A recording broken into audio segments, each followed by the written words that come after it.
Hello, everyone. Welcome to the Traders Summit. It's about COVID, stimulus, and the U.S. elections. And we're going to start off with a special edition of Face. There's mine. Hi, Blake. Hey, Dale. I was about ready to put on my mask, but I decided against it. So, Well, you know what, Blake? I thought about it. Let's see. You're in another state, yes. and our partners are in Greece, and Correct. Joe's on the East Coast. So we have social distancing going on for this. I think we're good. Yeah, we're good. You and I have about 400 miles apart from each other. All right. So I'm really excited about the lineup that the team has put together. We've been putting on Face. We're going to have a little bit of a special edition to give you an understanding of what we've been doing every morning, where Blake and I get up before the roosters and have a free webinar to serve the community and talk about what's happening in the markets. The whole team gets involved. There's an interview almost every day since Face has been on the air 3.5 years. I believe Steve told me last April I was up to about 750 interviews. So between now and then, plus FX Street, I would say I've interviewed over 1,000 traders, analysts, educators, the best of breed on the globe. And our mission every day in Face is to build up and edify traders. And we lay it all out there on the court for you because we're on your side. We're here to support you. We root for you. And it's important for us because we're like you, for you guys to make it, avoid the mistakes that we have made.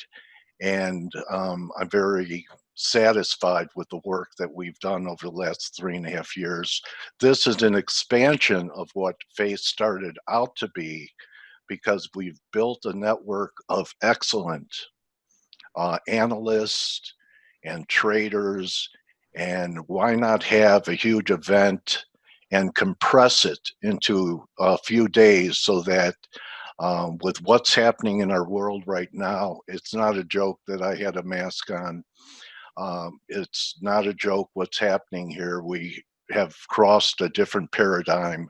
And my hope for everyone listening or even viewing the recording later, that there's one idea, that you get one idea that could be life-changing for you, that could help improve your trading style, that if you're having difficulties, that a new paradigm develops for you from this.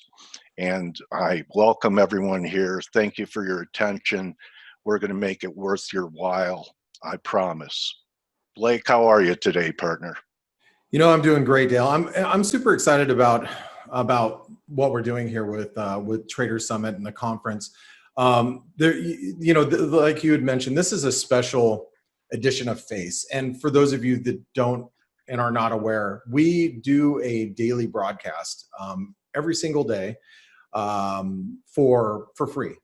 We broadcast and we talk about the markets and what's moving. And it's not just myself and it's not just Dale. You can see we have actually our two other Target employees that are here. I'm joking, guys. You're wearing red shirts, and if you wear a red shirt, if you guys have khakis on, you would be Target employees. What aisle do I find the euro on, right. Aisle one. These guys are from Athens, Greece, and our team actually is great because it spans all over the globe. We have Paulie in San Antonio, Texas. We have Joe in New Jersey, New York, New Jersey. We've got Andre in Portugal. We've got Grega, who's in Slovenia, or Croatia, wherever. And there's Joe. We have Amanda in London. We have Leandro, who's in Spain. We have Jane, who's in Spain. Belu, who's in, where is Belu at? Hungary? No. Finland. Finland. totally messing with you, Blue. Anyway, we have a great group of traders and guys and gals that work on everything that happens behind the scenes to make it happen every single day. And we offer analysis in the markets, and it's not just currencies. I know Forex Analytics, I'm one of the co-founders of Forex Analytics, but we don't just cover currencies because there's a lot of things that move the currency market. We cover precious metals and what's happening in the bond market and fixed income and what's happening in the S&Ps. And what I've, if I look prior to Forex Analytics, I was the chief currency strategist at MB Trading, which eventually became, went to Ally Financial. And prior to that, through other iterations and other companies, before that, we used to do a webinar called the Morning Edge, and I had so many traders that weren't currency traders, but we do it early in the morning before the market opens, and so a lot of people could get a good feeling of what the market was going to do throughout the course of the day based on what we were seeing in the futures market, what we were seeing in currencies, because as most of you know, the currency markets really can influence what's going to happen the rest of the day. And we take a macro perspective of the market, technical perspective of the market, and put it all together. And that's what really created Forex Analytics.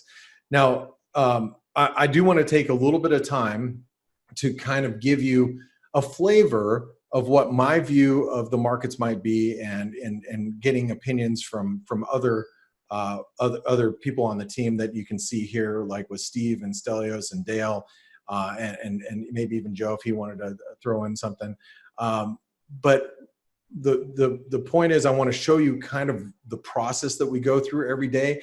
And just remember, it's free. You can tune in anytime you want, and we'd love to have you there. I will show you Forex Analytics. We are co-sponsor and organizer of the Traders Summit. It's the only time you're really going to hear about Forex Analytics. We'll be here in a little bit. I just want to show you what it does, and you guys can take advantage of, obviously, if you want to. And I want to tell you a little bit about Traders Summit and where it's going and how it's going to be evolving in the future. And we do have other partners that are helping us develop the Traders Summit, which many of you know, Forest Park FX, and you've worked with them. They're a wonderful, wonderful group of guys, which you'll hear from a little bit later, because they are also co-hosting this event with us. They've been great at helping our traders find the right broker. It's interesting, guys. I've been trading the markets for over 20 years. My trading style has actually changed over the last few years because, for those of you that don't know, I traded for a firm as well. And so my size of the way that I trade now is more institutional. So my style of trading has actually changed a little bit over the years. And what you'll find as a trader or as an investor in the markets is you will evolve, and you will change. I was more of you could call me like more of a retail trader, even though I was, chief currency strategist for so many years. I traded my own money, and so I would trade relatively. I mean, if you think about it, more of an everyday person, everyday investor's size in the market, and I could afford to be a little bit more loose in the way that I approach the markets from a risk reward standpoint. But now that I trade bigger size, I tend to be a little bit more focused on the minutia and the little moves of the markets.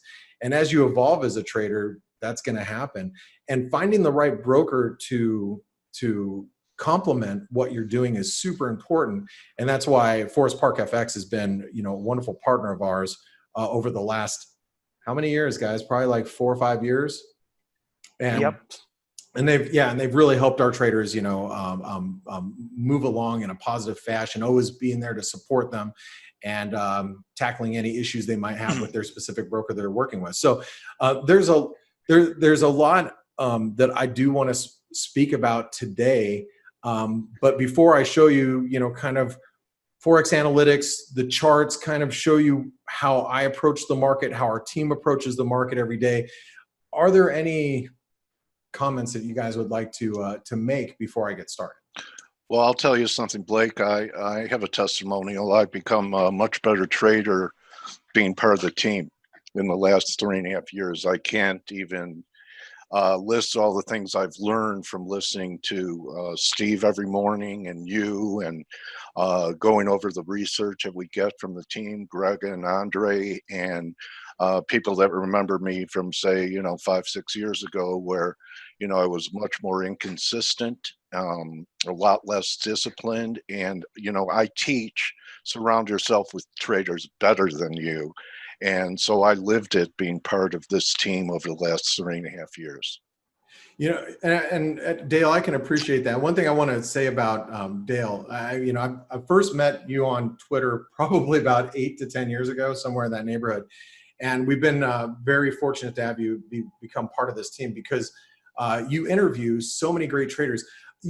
There's a gentleman that's going to be a speaker. I forget what day, Saturday or Sunday, Jack Schwager, the great Jack Schwager, by the way. As I mentioned on Twitter, if you guys follow me on Twitter, I mentioned that he was one of the original Market Wizards book was one of the first books that I ever read. And whenever I'm struggling in the markets, I kind of take a step back, which, we all do in the markets. You have ups and downs, and you have good times and bad times. And when I'm struggling to make sense of the markets, a lot of times I'll sit back and I'll read Market Wizards, which happens to be behind me up on a shelf. But the reason why I read that book is because even though it was written, and it was all the interviews were back in the late 80s, early 90s. I think it was published in 89, if I'm not mistaken. Timeless. I'm sorry? It's timeless. It is timeless, because the emotions that the traders go through are the same emotions and issues psychologically that you will experience today. Obviously, the times have changed, but we all still psychologically, we still deal with the same things. But the reason why I'm pointing this out is because Dale is an encyclopedia of knowledge. He's interviewed so many people over the years, and he interviewed me probably on FX Street. Yeah, on FX Street 4 or 5 years, 6 years ago. I don't know how long ago, several times. But you've interviewed so many people over the years, and he's such a book of knowledge. And that's what makes it extremely valuable when we're going through our analysis. And he's like, Blake, I just had so-and-so on that was talking about, the growth of money supply and how it might affect the currency market in this way. And then we'll talk about that specific topic as we're going through the analysis process every single day. So I think it's great that you're with us, Dale. So it's intelligence gathering. Yep, they do it in the government, they do it in the military. As traders, I think it's very valuable to do intelligence gathering. 100%, and we're glad that you do that for our community. Steve, Stelios, anything you guys want to mention before I take over the screen and plug away at some charts? Excuse me. No, we just we're just here as participants mostly. We want to wish everybody an enjoyable event. I'm pretty sure they will they will enjoy all three types of things we produce here, which is interviews, presentations, and of course the big debate that we have tomorrow. I'm looking forward to all of it, actually. Yeah, and it's great. The debate tomorrow is going to be absolutely epic, so I'm excited about that. Yes, it's going to have a little bit of everything. Yeah, Stelios. No, I'm also very happy to be here, and in fact, I just saw on the chat there's somebody from university I haven't spoken to in 28 years. So it's it's enjoyable, and I hope everybody enjoys it, and I'm really looking forward to it. Awesome. Well, guys, without further ado, I'm going to take it over to the charts, and I'm I'm going to, let me go ahead and share my screen really quick.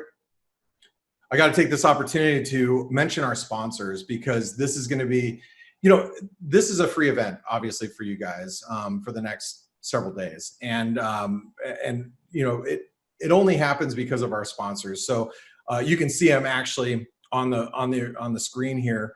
And I want to take a little bit of time just to talk about them. I'm going to scroll down to the bottom to talk about them. One of our main sponsor here is Pepperstone Securities.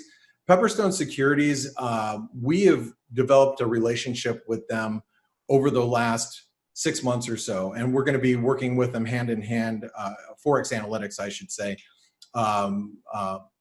producing content. We've got Spanish webinars that are going to be hitting the market for the Latin America community. We're all very excited about the future between Pepperstone Securities and Forex Analytics specifically. So make sure you visit them. And if you want to learn how to potentially get Forex Analytics for free for a period of time, depending on how much live trading you do, make sure that you visit when you're on Forex Analytics. There's their Forex Analytics sponsored page where you can learn about how you can get Forex Analytics, possibly, like I said, for free for a period of time. So make sure you check that out. And you have to be outside of the United States or Canada to take advantage of that particular offer, which we have a lot of European and Asian traders, some in the Pacific Rim. And so just check it out and see if it applies to you.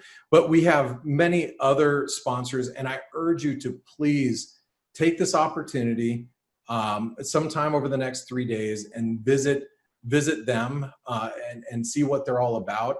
Because like I said, without them, we couldn't offer this event to you guys. So I wanted to make sure I did a little bit of housekeeping regarding our sponsors, because they are extremely valuable to the Trader Summit organization and what we do. All right, so let's talk about the markets really quick, and then I'm gonna go a little bit into Forex Analytics to kind of explain why I developed Forex Analytics with my partners here. But I want to explain to you guys that every day, I'm a trader, and I do carry positions, sometimes for a couple of days, sometimes for a couple of weeks, depends on the situation.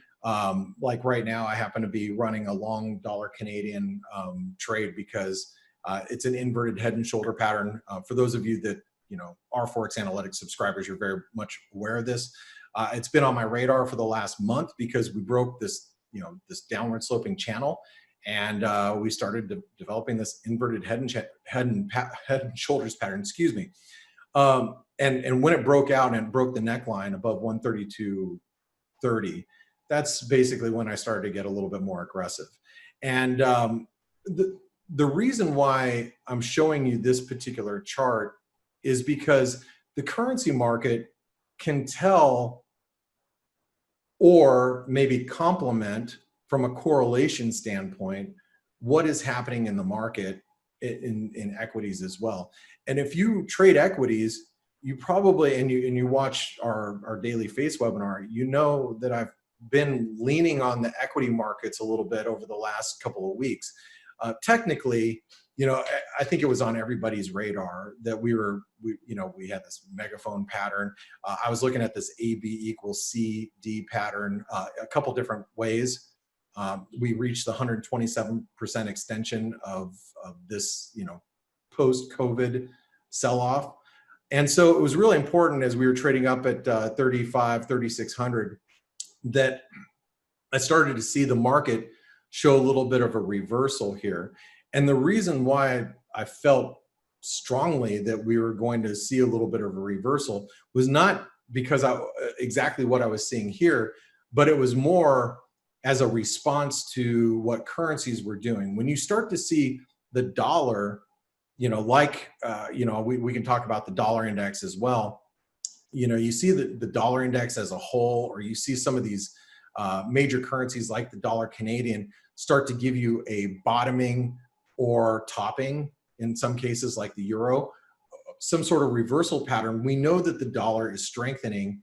And why is it strengthening? Well, when you live in a world, which we all do right now, where all central banks are basically at ZIRP, all the major central banks and most and NERP for negative interest rates in some cases, but you have a situation where every major economy is bringing their interest rates to zero. It's hard to get the currency market to move because what's going to move the currency market when you have everything at zero? Well, the reason why the dollar may start to percolate is because it is used as a risk-off proxy, and when there's no, meaning that it is the reserve currency of choice. So when people feel that the stock market has maybe gone up enough for a lot of different reasons, which actually I'm on the next interview with Daniel DiMartino Booth, I'll be talking about maybe some of the reasons why the Fed has done what it's done and maybe the consequences of that. But more importantly, once the dollar started to show some signs of life, we knew that, or at least we're confident that the equity markets might start to show some topping patterns. Now, obviously, there's a lot more to it than just that, and those are things that we cover on a daily basis. But one of the things that I love to do on a daily basis is I love to go through a process, and I go through each. You can see this this what we call the bias chart. The bias chart is basically all the major currency pairs. You can see gold in the S&P. Do analysis on that as well. And we try to find out where the major key levels based on, I'm a simpleton kind of guy. I look at basic technical analysis. For those people that have listened to me for the last 15 years, that my analysis doesn't change. I look at the same stuff now than I did, 10, 12, 15 years ago. Obviously, it's sprinkled in with a lot of cross-market analysis. We take in what's happening in the macro environment to help come to some sort of conclusion of how we feel about the currency markets. But I go through these charts every single morning with our entire group. So anybody that's listening into the FACE webinar intraday, you're going to get the analysis of all of these major currency pairs, plus the indices, plus the S&P. And a lot of people ask me, well, Blake, why do you do that? And why don't you just do it for yourself? And because I trade for a firm, why don't you just do it like that? One of the benefits, and Dale, the answer to this question if you're still there. Are you still listening in? Or maybe Steve or Stella? I'm here, mate. Okay. I am. So why do you think I like to go through this analysis process every single day with our traders, knowing that I trade for a firm and I'm trading relatively decent size? Why do you think? Well, because it reinforces things that, especially when you write them down, it's NLP. If you just have a thought in your head, it's not as potent as if you're writing it down. It imprints on you, right? It's that and increases your commitment to your beliefs. And you're accountable, and you're showing it to the public. It makes you accountable for your ideas. Exactly. It makes it harder to deviate from your plan following it. It really does. And you guys are 100% correct. Look, there are times, and the guys know this, where I have to bow out early. I'm going through the analysis process and things start moving, and I've got to start managing my positions. I'll take a position and, I know where my risk is and I know what I'm looking for to get out of a trade. My risk reward is all relevant, but there are a lot of times that the markets move sporadically and, sometimes against my will, whether it was due to some sort of tweet or news event or some sort of headline. What's that? Tape bombs. Yeah, tape bomb. Look, I have Bloomberg on my computer that you guys are, viewing right now. This is one of many screens that you see, but this is like my Bloomberg headline. And sometimes these red headlines come across, and when they do, they hit the market. It's like, holy cow, the market just starts moving. And a lot of times I'll be trading. I'm like, guys, hey, can you take over? I'm typing on Skype, hey, take over the screen. I got to go. But for the most part, I'm doing this analysis in the morning before the equity markets open in North America. So, it's, I don't want to say it's a slow period because it's a crossover between European and North American markets, but it is a time where usually the European traders are taking a little bit of their profits or losses off the table ahead of the North American session starting. So when we start in the morning, which is 8:30 in the morning, is it 8 o'clock Eastern? So I'm trying to think of the times in my head. Because it's 5 in the morning for me. At 8 o'clock in the morning Eastern, that by that time, all the North American traders are already in front of their computer, and they're starting to, they're starting to position themselves for the day. European traders are taking positions off the table and whatnot. So for me, it's really important to do this analysis process every day, because what I found, and I've done it, if I don't have a process as a trader, if I don't have a process and I'm not held accountable, I suffer monetarily the consequences of that. So by doing the analysis for you, or the viewers, it allows me to say, okay, look, I know that the euro dollar at 117 is a big resistance level. I know it's a level that's going to influence what I'm doing, and so I need to adhere to that. And so throughout the course of the day and throughout the course of the afternoon, I'm constantly looking at, especially as we approach it, I might be looking at that 117 level in the euro, because I know it's key resistance. And then I know that as we approach 116, it's really important support, because I already wrote it down. And like right now, we're trading at 116.17. Granted, it's a Friday. You're not going to catch me trying to short the euro right now, even if it was a Thursday or even if it was a Monday.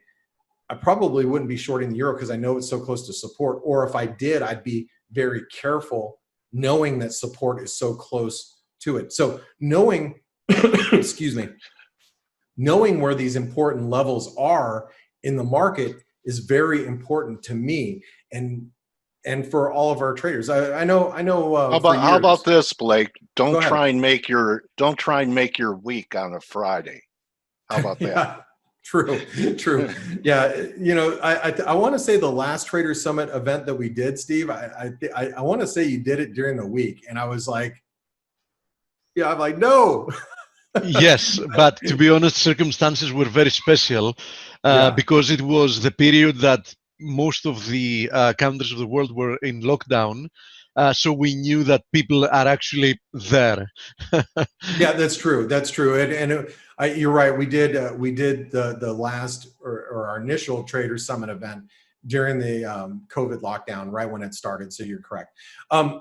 So let me kind of. And for those of you that follow me on Twitter, I always like to say this. If you're on Twitter, you probably get about 5% of what I'm thinking, okay?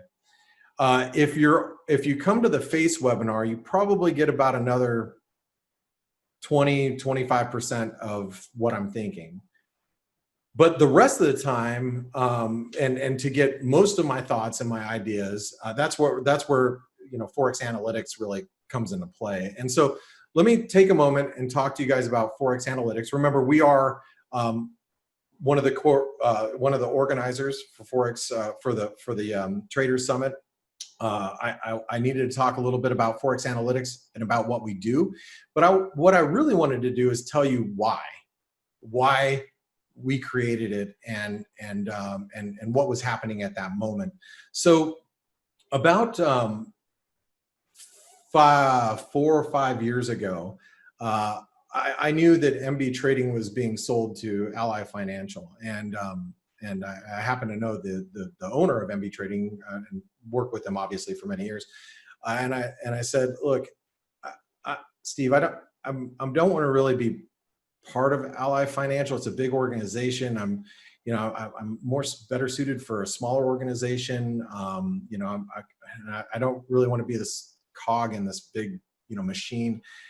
And he's like, I get it. I'm like, look, I'd like to create something on my own, but you know, and I told him what I wanted to do, and he's like, well, you know, they mostly deal in equities, so you know, I'll just make sure it's not a conflict of interest. And so I started this idea of Forex Analytics, and I met with my partners, Steve and Stelios, which you see here in Greece, and I started down this path, and then at the same time I met the group that I trade for right around the same time. But I already started down the path of building Forex Analytics, and the reason why I wanted to build it is to build a community for the traders that I've met over the last, you know, previous 12, 15 years prior.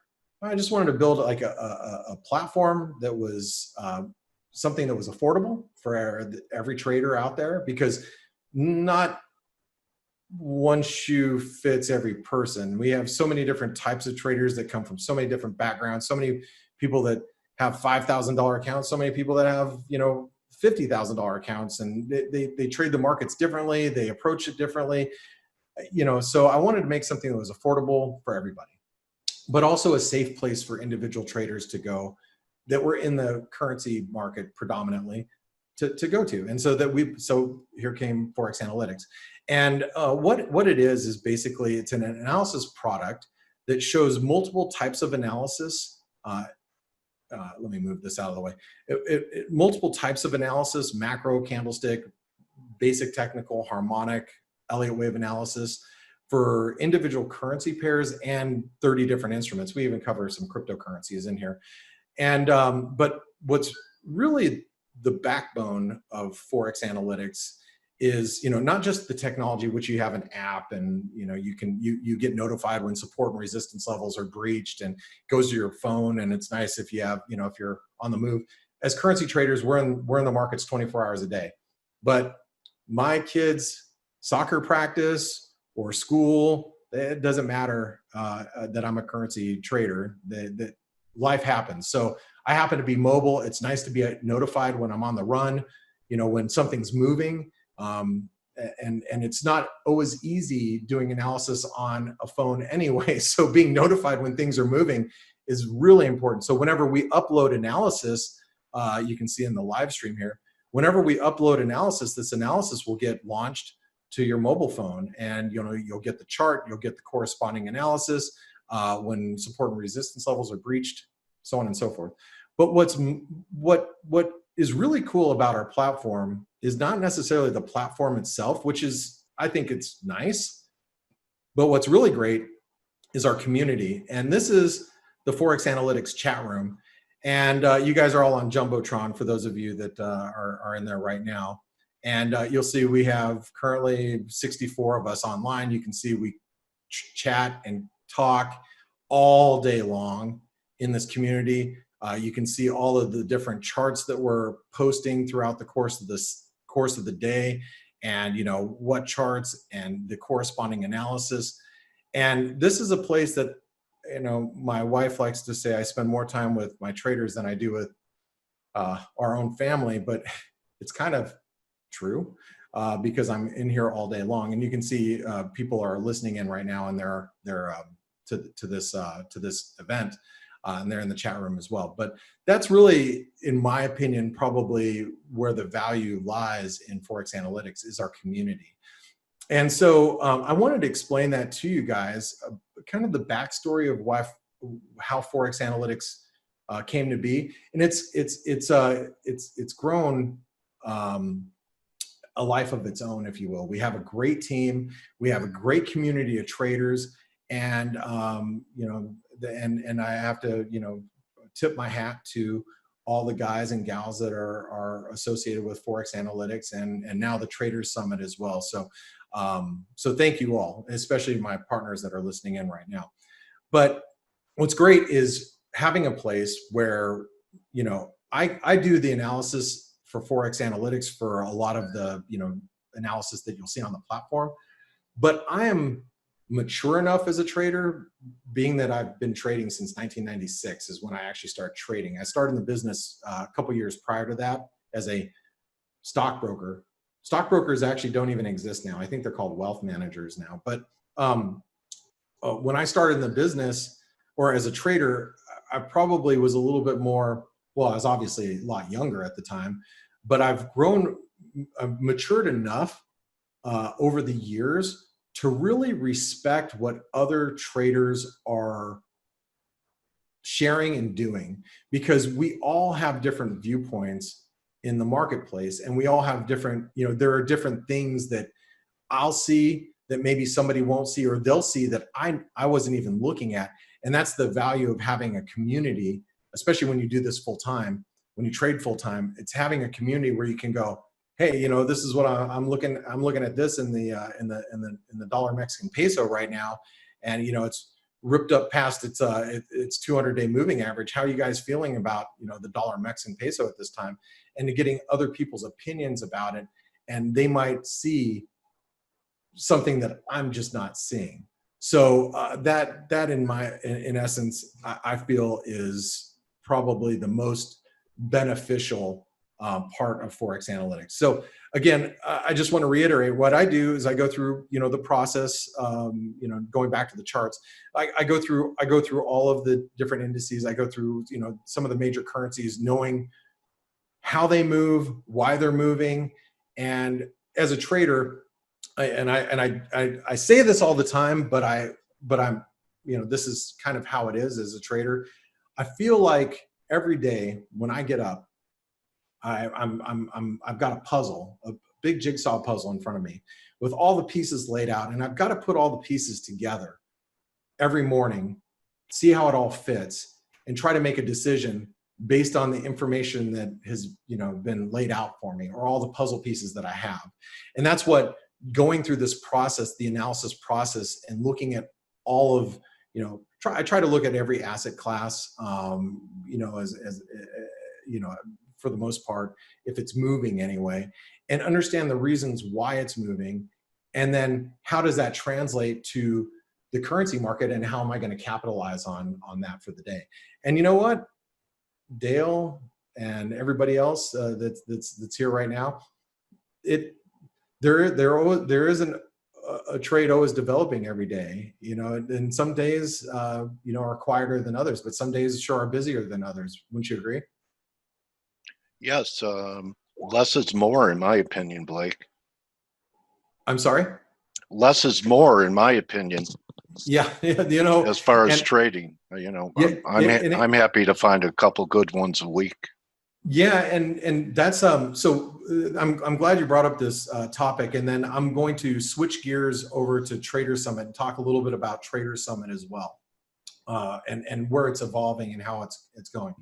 One of the things that we focus on our daily face webinars is really focusing on obviously the charts and why things are moving, but where they could go and where potential turning points are going to be. And so for me as a trader is always identifying what's the best risk versus reward.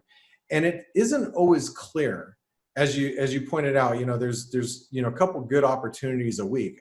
I would probably agree with you. There's a couple of great opportunities every single week, or a couple really stellar ones throughout the course of the month that you can really take advantage of. And those are the ones that I look at trading as, where do I step into the market and where do I aggressively step into the market based on probabilities and risk versus reward, because you don't always have the best risk reward setup. Like I could sit there and say, the euro, in my opinion, is going down to 115. But that doesn't mean that if, I think the euro, and by the way, if I'm looking at the euro dollar, just so you guys know why I do think it's going down to 115, is because I think it's going down to this 38% retracement. Longer term, let me move this fib level here. You can see this is a more of an intermediate fib, which is a 618 retracement, okay? And the longer term Fibonacci's come in around the 38% retracement. I also know as a breakout point, so I've got like triple confluence there. So in my view, I think the euro dollar is going to drop, get down to 115. You might ask me, well, Blake, am I going to be a buyer down at 115? And my answer is going to be it depends, because it depends what's happening on more of a macro environment and what, you know, other asset classes are doing at that moment. But for right now, I think it's going to 115.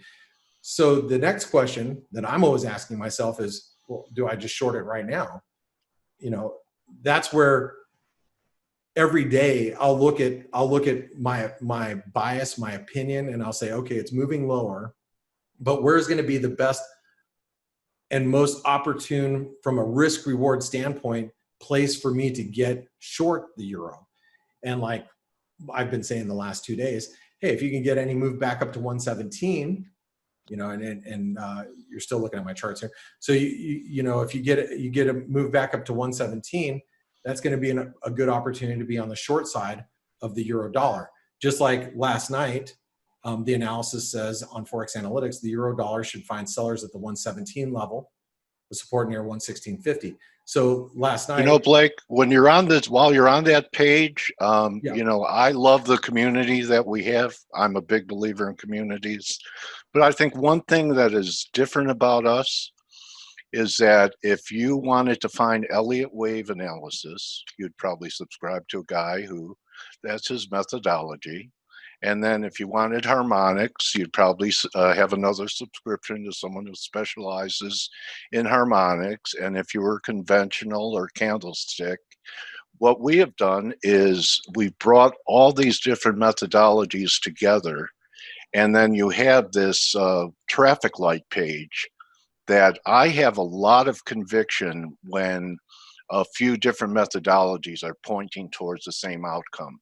And to be able to have at my fingertips Greg's work, Andre's work, the whole team's work that come from different disciplines, I think is an edge. And I just wanted to bring that up too. no, and that's a great point. I mean, you know, this is the Elliott wave analysis from European Trade today, and Greg was saying, you know, the C pivot on an Elliott wave analysis is going to be at 116.20. Do you know what the low is right now in the euro? 116.12. We've basically completed his pattern, and he thinks Clean it up, Greg. But if you think about that for a moment, and you're like, okay, well, Blake's targeting 116 intraday, you know, then I have the Elliott wave analysis points to 116.20, you know, maybe even a little bit lower. He has it a little bit lower than that. Wave 4 completes just probably at 116.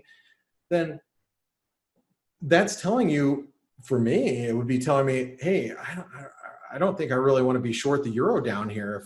If I know that support is going to be around 116, and I have Elliott waves completing at those levels, and that's like this is where the power of multiple types of analysis really comes into play. Yeah. And hopefully you guys can take advantage of that. And yeah, and it's not just Elliott wave; it's Greg Horvat, who, when I was on FX Street, won an award every year. That's how I got to know him, because I had to interview the FX Street award winners. Correct. And you can you know, learn about all of our team here. We've hand selected, obviously, these folks that are associated with us, which is, you know, it's been wonderful. So for those of you guys that want to take advantage of it, let me just again, as one of the main sponsors of Trader Summit, we do have a seasonal offer. And a seasonal offer, we only offer this a couple times a year. It is coinciding with the Trader Summit. We started offering it a couple of weeks ago. So if you want to take advantage of our seasonal offer, it's the best pricing you're going to find throughout the course of the year. So make sure you do so. Now, let me stop 1 minute before we got about 10 minutes before we're going to take our first break and get ready for Danielle DiMartino Booth, which I'm excited to interview, by the way. The reason why I'm so excited to interview her is because, I feel like I wish I would have found her like years ago. She's a wealth of knowledge, and, you know, being able to talk to somebody who's been inside the Fed is, I think, extremely valuable. So the questions that I have are going to be, you know, very relevant for what's happening in today's market. And it's going to be really great to get her viewpoint. But we got about 10 minutes before we do that. But I want to talk a little bit about the Traders Summit and the rest of the conference that's happening this weekend and what's to come. Traders Summit has really grown more of a life of its own as well. And one of the things about the Traders Summit that you will realize in the next few weeks is this is just the beginning. We will have a destination for all of you, a place for you guys to go to get analysis, opinions about not just currency markets. I think currency markets will be a smaller subset of the entire market. And we're going to have contributors from all over the globe, from that are professionals in the field that Dale has interviewed and we have interviewed as a company for many, many years. You're going to see a lot of familiar faces on the Traders Summit as sharing ideas each and every day. It's not going to be just every few months. We're going to have a daily, every day you're going to see constant analysis, and it's all going to be free for you guys. So it's really exciting that Traders Summit is developing to that, because as you've seen this weekend, the lineup of speakers that you see here, like I said, is just the beginning. And we have a lot of different traders and investors and professionals in the community that will be offering up their opinions. And it'll be a place for everybody to go and visit and see different outlooks and understand different outlooks about the market. Steve Stelios, would you like to mention anything more about the Traders Summit as I'm mentioning it right now? The only, I think you covered everything. The only addition is that it's also going to have a lot of video content, be it either some of the people recording a short video about an opinion instead of just writing an article, and short up to the point, like 5-10 minute interviews. So right. it's going to be very easy to track and to follow.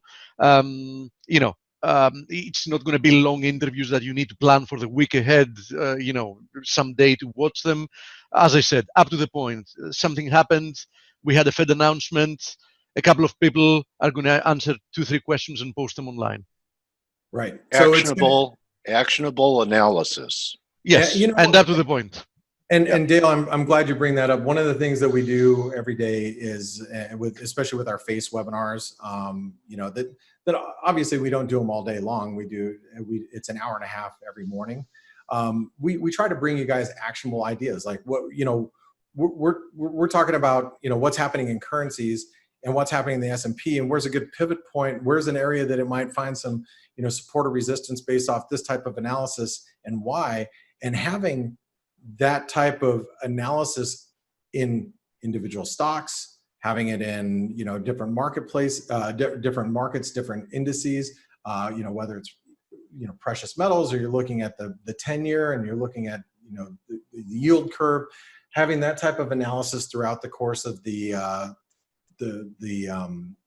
day and having it refreshed constantly, I think is going to be very valuable to the individual trader. So guys, I just want to wrap up with saying that I'm really excited for this week, and I appreciate you all listening in and kind of understanding, the beginnings of Forex Analytics, but also understanding where Traders Summit is going in the future. And I'm really excited about all of these different interviews and presentations you're going to have for the next couple of days. And remember, if you have to step away, and you're not around for one interview, we're going to have recordings, right, Steve? Absolutely right. And we're going to edit them, upload them as fast as possible, and we're going to mail every person that has registered so they know exactly where to find them and when. Very good. And those people that were at the last Traders Summit know that it was a really successful event. It was at the beginning of COVID during the lockdown, but being able to go back and watch some of those interviews and some of the important points that people have made, it's extremely valuable, and you can feel good about knowing that if you do miss one, you're going to be able to visit those recordings. So let me ask you guys this: what are you most looking forward to over the next 3 days, personally? Well, me, Let's start with let's start with Stelios. yeah, why not? The youngest. I think I've told you guys before, when I first, I was a computer scientist. I changed career. I became a market maker in interest rates derivatives. And the first books that my boss on day one gave me to read was one about bonds and futures, whatever. The other one was Market Wizards. So I really, really want to hear Jack Schwager and Peter Schiff. I mean, everybody's amazing, but Jack Schwager I have a soft spot for, I must say. That's gonna be the number one for you, huh? Awesome. How about you, Steve? I have a lot of interviews I'm looking forward to, but I can't lie. I'm really looking forward to the debate. I think it's going to be explosive. Yeah, I would have to agree. The having this panel, excuse me, we have, and I know our team worked really hard to try to get different viewpoints. It's one thing that if you have a debate panel and you got everybody going, oh yeah, I'm bullish gold. Yeah, me too. Yeah, me too. But having different opinions and knowing that their opinions not only on certain asset classes, but monetary policy might completely be on two different ends of the spectrum. It's going to be a wonderful debate to watch tomorrow. Yes. I think. And there are several points of contention.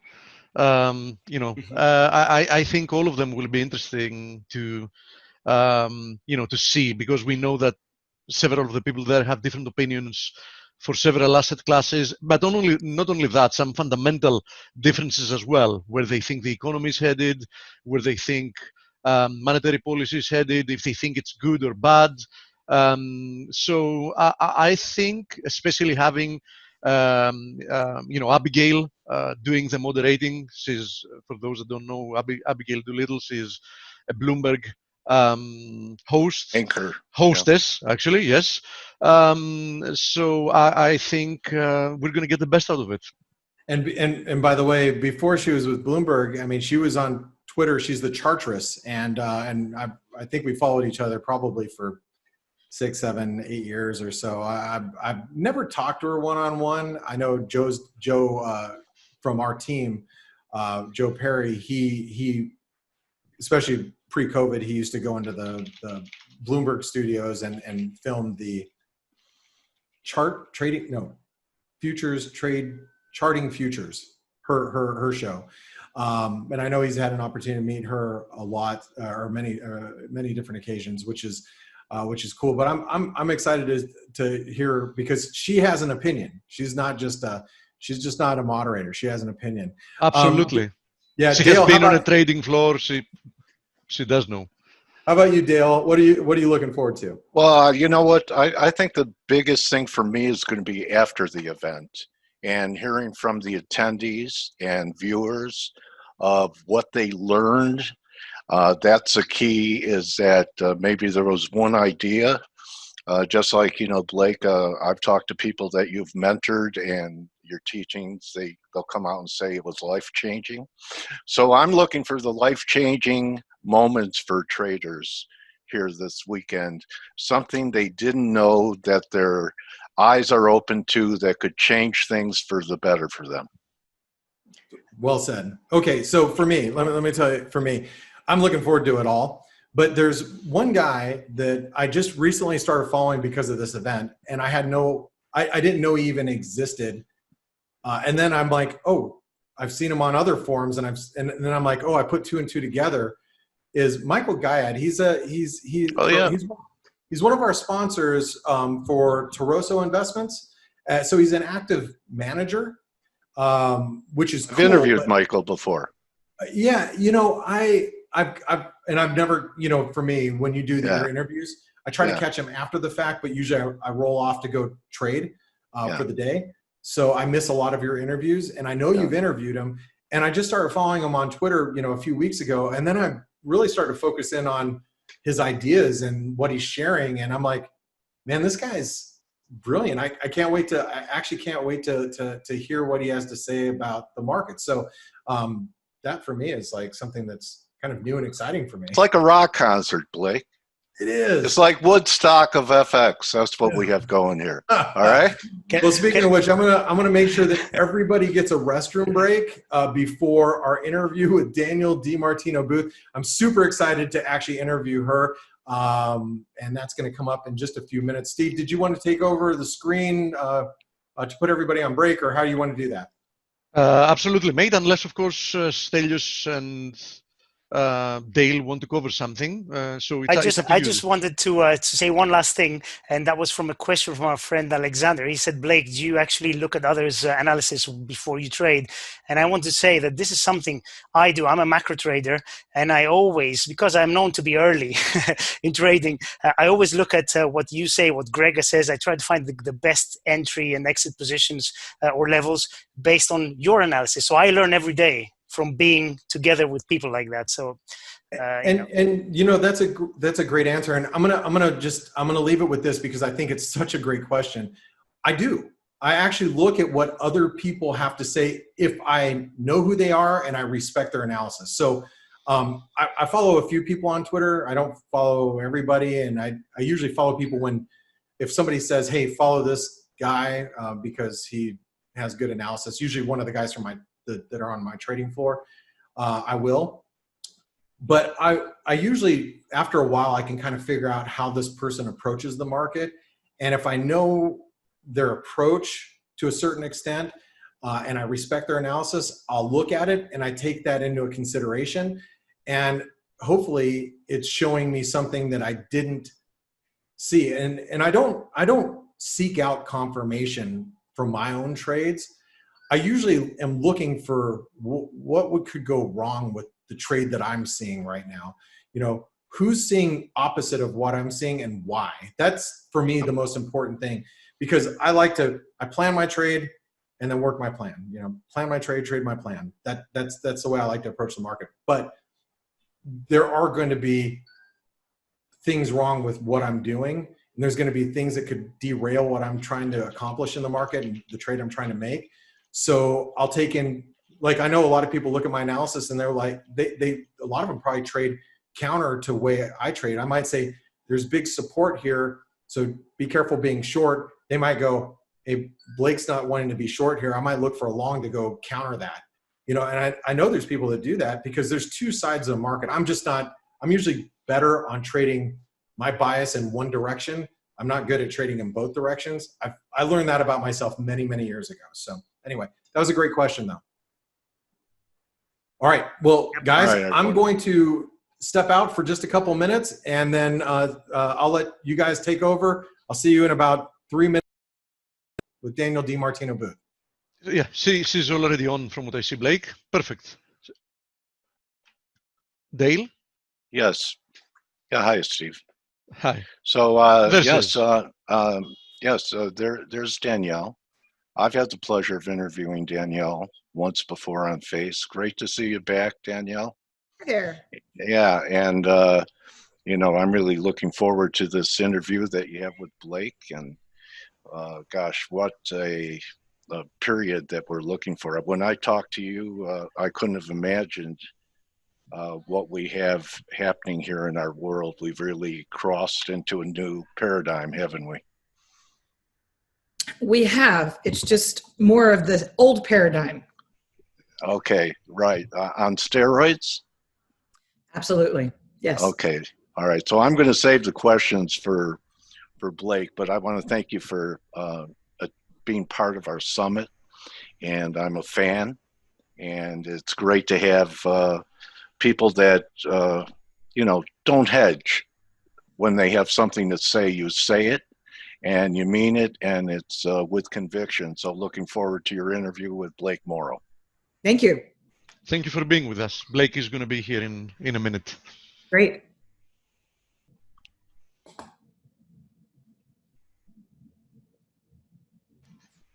Dale, it's not a crime. You can ask a question. Oh, no, not a crime? All right. All right. Is Powell out of bullets, Danielle? It's Powell's out of bullets for the moment. Okay. He's out of bullets for the moment. Yeah, because he's really trying to jawbone having some fiscal action take place to support what the Fed is doing. And looks like they're finally going to come up with some kind of compromise. Do you think that they'll be able to put something together before the election, a relief package? It's hard to say. I had an interview I had a keynote in Switzerland a little while ago, so I have not followed the headlines. Have they come up with a deal? They're talking about a compromise now. Oh, so the Democrats are no longer at the 2.4 trillion. They're talking compromise. I'm not sure what it's going to be, but Blake is here, and it's great to see you, Danielle. And I'm looking forward to hearing your interview with one of the best traders I know, Blake Morrow. Well, thank you, Dale, and hello, Danielle. Hello, how are you? I'm doing great. You know I got to tell you something that's it's kind of funny. I knew we were going to be matching today. Yeah. One of our traders who is in our he's in our community, and actually had a question for you a little bit later that I might spring on you. He's like I'm watching Danielle right now online doing this event, and he's like, oh wow, she booked some pretty close, and I'm like, oh wow, look, we're going to be matching today. Yes, that was in Switzerland. That was actually a charitable event. They were raising money for Lebanon. Oh, that's awesome. That's awesome. Well, first of all, I want to thank you for being part of the Traders Summit. We really appreciate you being here to kick off the event. And I couldn't think of a better person to have here. And I've seen you on TV multiple times. And I'm a little upset that I hadn't followed you on Twitter sooner. But you know what I was going to do is I was going to send you a succulent so we could do a between the two ferns like you did with Jeffrey. I was like, hey, can you hold up the succulent and we could be between two ferns? I thought that was a great interview, by the way. I'm a big Jeffrey Gumlach fan. I'm delighted that they follow my work as closely as they do. But that was my first flight post-COVID, was out to Los Angeles, and I walked into the studio and I went, you gotta be kidding me. This is way too cliche. I'm looking at these two plans and I'm like, oh, here we are. When you said that, I was watching the interview in a car at my son's soccer practice, and I about fell out of my chair. Anyway. But once again, I want to thank you. I know the time's limited here, and to have you here is I think extremely valuable to the trading community. We are a community of traders and investors. So we might have a little bit different approach to your opinions than maybe some other groups, because we're always looking for insights, and to have somebody who's been on the inside of the Fed, I think is extremely valuable. So I wanted to really start off to asking you how you got your start at the Dallas Fed. Well, so I'll make a long story short. I always knew that I wanted to become a writer, and I'm actually now a writer. We publish every day and every week. So after the market closed, when I lived in New York, I was at DLJ at the time before it got bought out by Credit Suisse. I would run up to Columbia, and I got my second master's in journalism as a night student when I was working full-time on Wall Street. So when 9/11 happened and the buildings came down, I'm long distance dating this guy back and forth from Dallas to New York, which was an adventure, but it was getting old. And so I sold my book of business back to the Drexel boys. I was mostly into trading junk at that point, signed a non-compete, agreed to leave the industry, and moved to Dallas, told the publisher of the Dallas Morning News that I would work for free. He said that worked really well with his budget.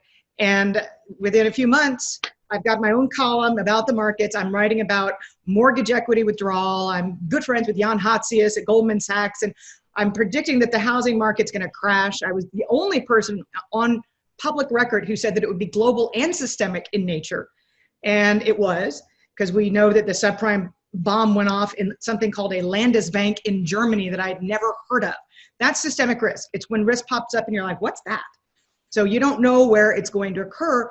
Anyways, about 12 months in or so, Warren E. Buffett reached out, and I'm like, spam. But I opened it anyways because I'm like, I wonder what E stands for. It actually was from Warren E. Buffett himself. He's like, I really like what you write. Come on out to Omaha. And I'm like, well, I've got a 5-month-old. And he's like, we can do baby press passes. Just bring him. So I did. And so I went out to Omaha. I met Charlie Munger, who had a great influence on how I think about investing.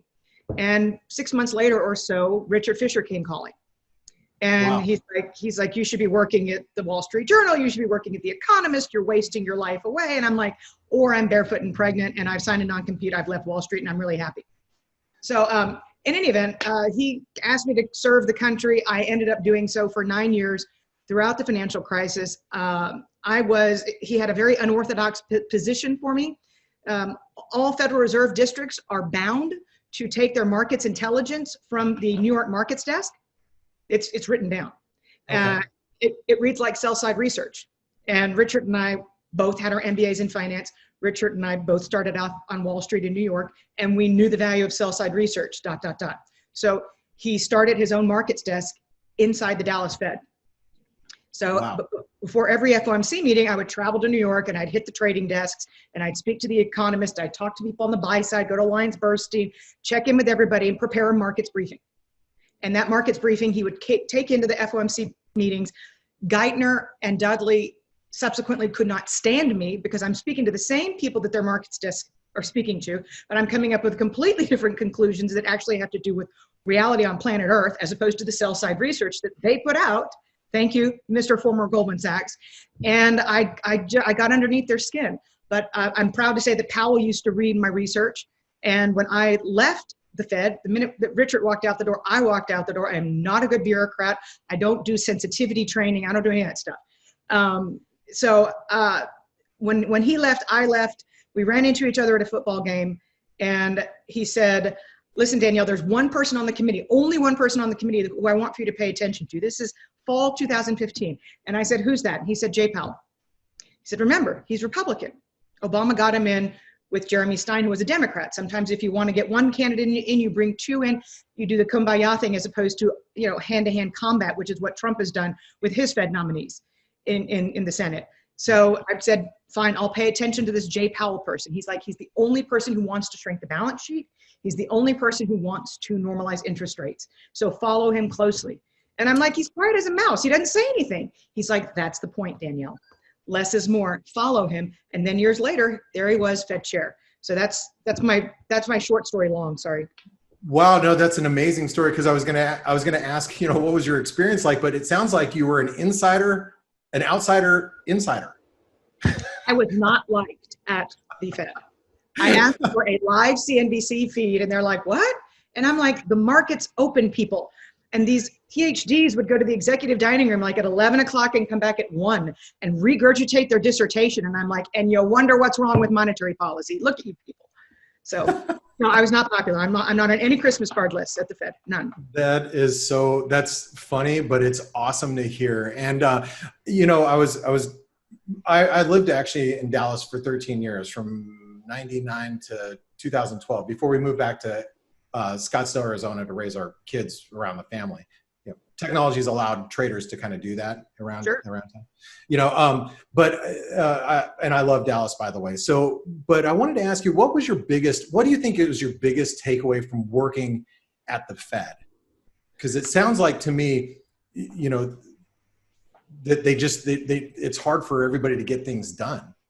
It was. Productivity was something that they wrote about in theory, but that they had no understanding of in practice. They were the least productive people.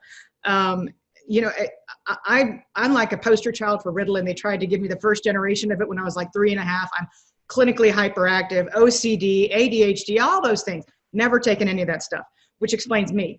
But it takes a lot to slow me down to write a book. We publish daily. We publish for institutional investors every day. And I'm really good at news flow. I'm really bad at spending 2.5 years of my life writing a book that had to be footnoted. But that's how angry I got in 2010 when at the conclusion of a year-long study, the Fed said, you know what? this inflation metric, it's led us down the wrong path, not once, but twice, and it needs to be replaced. And I'm like, you think so? You think asset inflation is meaningful? Okay, just so we're on the same page here. And after a lot of introspection and soul searching, they decided to do absolutely nothing about it. So they kept it. So Really? Stanley Fischer's first FOMC meeting when he was vice chair, raised his hand, stood up and said, why don't you use headline CPI like the rest of the world? And then, you know, and why don't you incorporate asset? Anyways, so some Fed staffer raised his hand, this is in the book, raised his hand and said, sir, if we didn't use the core PC, our models would break. And so Jim Bullard, in one of his only humorous moments, as opposed to yesterday, we're going to be out of this by the end of the year. But Jim Bullard raises his hand and he said, let me get this straight. This is how we make monetary policy. Crap in, crap out. And that's how they do it to this day. Wow. And so hence came the book, Fed Up. Yes. Hence came the book, Fed Up. And, you know, you said something interesting about Jay Powell when you were telling us about how you kind of got to where you're at. And I wanted to ask, because I think he was on the right path, or he was on the path that you had talked about. Right. He wanted to normalize policy. He wanted to raise interest rates. He was almost there, and then COVID happened. So no, you're wrong. No. I promise I'll make this really quick. Remember, his first day in office, the Dow Jones was like down over 1,000 points. His first day in office, February the 5th, 2018, Volmageddon was erupting. And he said nothing. His first congressional testimony, he said, not my job to backstop the stock market. Not my job. Thank you, look elsewhere. Halloween, GE's credit gets downgraded. 14 days later, junk bond issuance freezes for 41 record days. And the IMF and the BIS and they're like, excuse me, we've got a spread problem here. And we've got massive redemptions coming out of these exchange traded high yield funds, and the collateral backing them is trading by appointment only. And Jay Powell had to back off. So on January the 4th, he's up on stage with Bernanke and Yellen. He stands up in front of me. I mean, I was getting condolence cards in the mail. It was, I'm crying, I'm bawling. And he's like, I'm sorry, when I was a rookie in 2012. I apologize for criticizing QE. It works. Wow. And that was the Powell pivot. And he never looked back since. Never looked back since, neither have markets. So COVID was just a bump in the road. COVID was like the catalyst, but what set off the leverage bomb occurred on Halloween 2018 when GE's debt got downgraded and was trading like junk overnight. And then they're like, oh God, we've doubled leverage in the space of a decade, and it's problematic. And that's exactly where we are today. You know what I love about you, Danielle, is you really understand the markets and behavior of the markets, not just the Fed and their actions. You understand how it really impacts the markets. And so does Jay Powell, by the way. I'm sorry? So does Jay Powell. Hence he's quiet. He was in private equity. He founded the Industrials Group at the Carlyle. He's worth over $100 million. He thinks he's serving his country, and he speaks to all these guys, hedge fund managers. He understands the credit markets.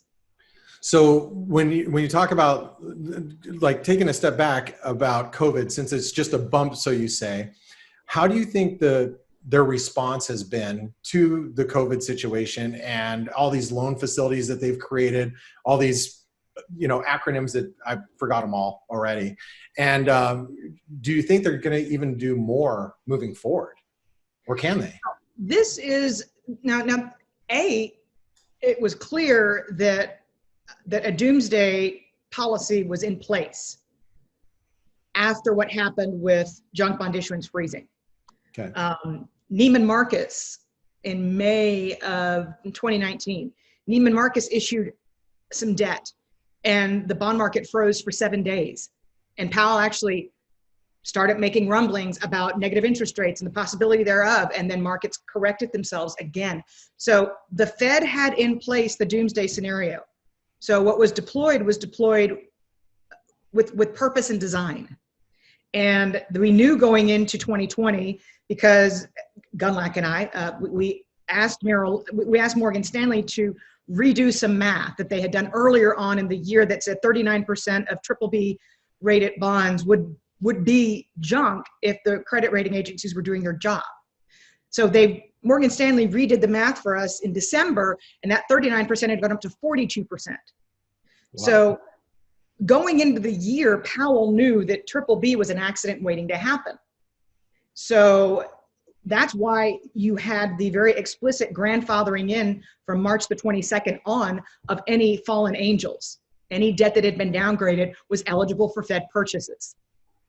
Wow. So it negated the Ford effect. It negated all of the downgrade effect because investors, even though they knew it was junk, had to treat it like investment grade because the Fed backstopped it explicitly in this special purpose vehicle. And that is what stopped the bloodletting. Go into the zero bound, unlimited QE, blah, blah, blah. All that was just, that was already planned and ready to go. The problem today is the market's beginning to lose confidence. Jay Powell cannot print jobs. Jay Powell cannot print cash flow. These are two things he can't do. He cannot stop the bankruptcies from happening because he can't print cash flow. So, and he does not like Donald Trump at all. Remember, he's a card-carrying Republican. Most people would not describe Donald Trump as a card-carrying Republican since he signed socialism into law.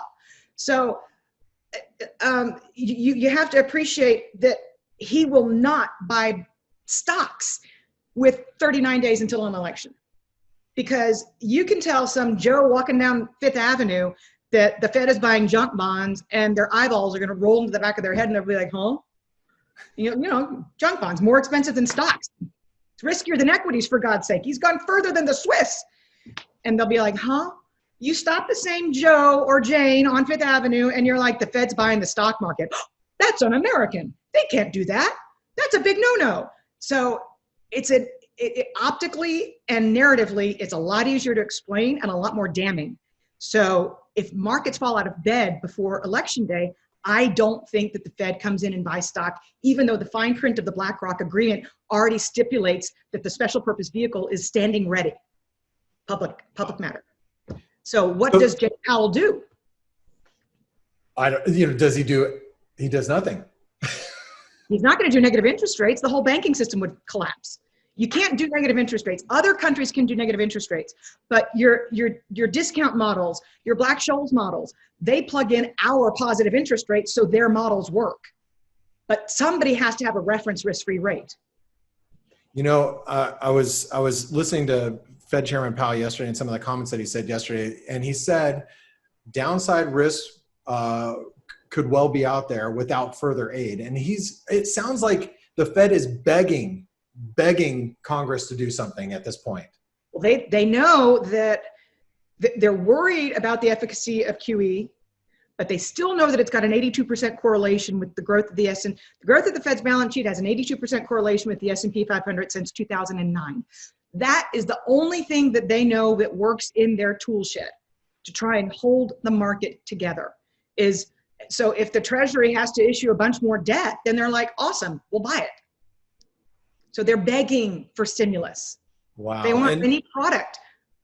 So last week, Fed Chairman Powell said that he said, quote, I wouldn't say we're out of ammo, but what if he said we are out of ammo, or he did say it, didn't he? Yeah. But that's Freud channeling himself right through Powell's mouth. But they need product. They need paper. I see. It's real. I was going to ask you actually a little bit later. I was going to ask you if you think that the Fed is influenced by the president, and I think I got my answer from you. What do you think? No, in fact, I think the one thing that grates on him the most, and these are the whack jobs on my Twitter feed in the middle of the night who are like, he's just a crazy Trumpian, and I'm like, no, he's not. He's not. He's afraid of the credit markets. And he could give a flip about trying to support Donald Trump. So it is the biggest misconception on Wall Street is that he's doing something. Now, I will say, though, the caveat is Mnuchin and Powell speak the same language. So what the Fed is doing is against the law. And I think that future generations of politicians, we forget that in World War II, when there was yield curve control and they capped the 10-year yield, that in 1951, they had to cut, the Federal Reserve and the Treasury had to be severed. the Monetary Treasury Policy Accord of 1951 by William McChesney Martin, who said you've got to take the punch bowl away just when the party's getting started.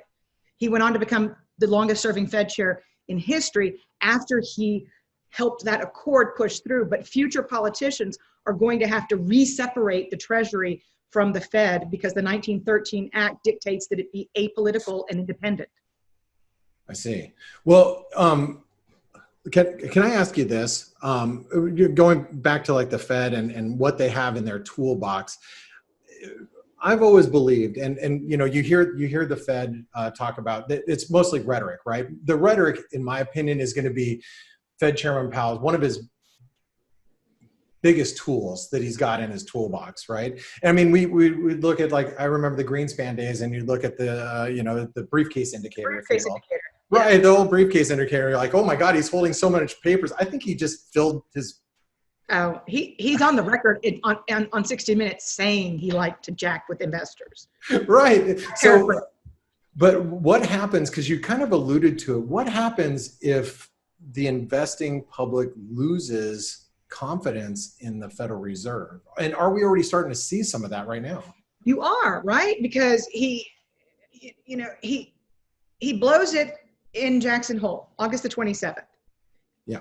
We're going to do this. We're going to do average inflation. And the whole world is like, oh, it's a regime change at the Fed. And I'm like, it's a bunch of bullshit. So, and then they come out the next week, a few days later, with the FOMC statement, and all the way out to 2023, they see the PCA targeted at 1.7%. So the market went, wait a minute. And behind closed doors, and investors chased them behind closed doors. The Fed had started, before this rhetoric, before this major shift change, the Fed had been hoovering up tips, like buying all the Treasury inflation protected securities it could. And the market's like, oh, negative real yields, and the dollar is going to hell in a handbasket. And the crazies are out in the middle of the night on my Twitter feed going, the reserve currency status is going away tomorrow. Buy gold, Bitcoin now. And but the Fed is actually buying tips. The Fed is creating the narrative and this idea that inflation is bubbling up while you've got 26 million people yesterday collecting unemployment benefits in the country, which is deflationary. This is economics 101. And that's his biggest problem, is that he's trying to talk inflation up when it's deflation knocking on the door. Well, and again, we go back to the rhetoric, right? And I was going to ask you, because from what I've seen of you, I already assumed that you were more seeing deflation near term, which I agree with. And I'm 100% in agreement with what you're saying. Rent's coming down a third. Housing is the biggest input into every inflation metric. And you're seeing rents come down. They've got to be shaking in their shoes at the Fed. So, okay, the Fed, and you kind of talked a little bit about this too. The Fed, tell me how they gauge inflation, and I know it's not right. I mean, as just just a consumer, we see the inflation, we know it's there.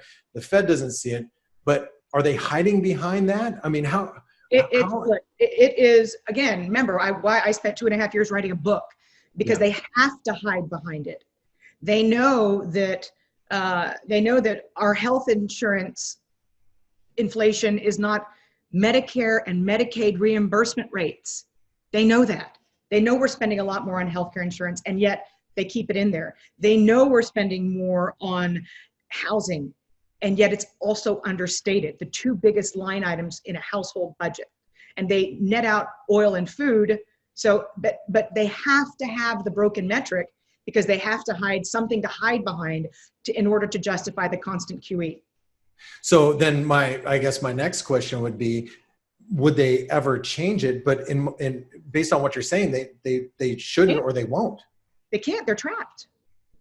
So they're trapped. I mean, look at how glacially slow quantitative tightening was, and the market just loses its mind. They can't turn the facilities off. They can't stop the printing presses. They can't even flirt with exiting. And what they don't appreciate is that they're going to get the inflation. They are. If they decide to become Uncle Sam's printing press for hire and put MMT into policy and directly monetize the debt, guess what? We're going to have stagflation. You're going to watch bond investors say, this is what I think about your treasury, and I'm going to demand more. If you're going to take it from 30 to 60 trillion dollars, if you think you can get away with that, you're going to have to pay up. Without the growth, you go from deflation to stagflation. Wow. That would be something, because, you know, we look at our bond markets, they don't move. They're completely stagnant. And I'm waiting for what is the breaking point that's going to really push yields one direction or the other, really. And Right. that's, you know, as a trader, that's what we're all waiting for. And you make a great point. I mean, you know, as a consumer, you live in Dallas. I live in Scottsdale, Arizona, probably two very hot real estate markets. Yeah.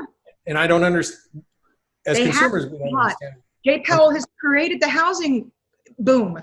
It's his baby, because housing's the most leading of all sectors. So what does he do? He buys up $1 trillion of mortgage-backed securities in 5 minutes. And you've got a 30-year quoted at 1.99%.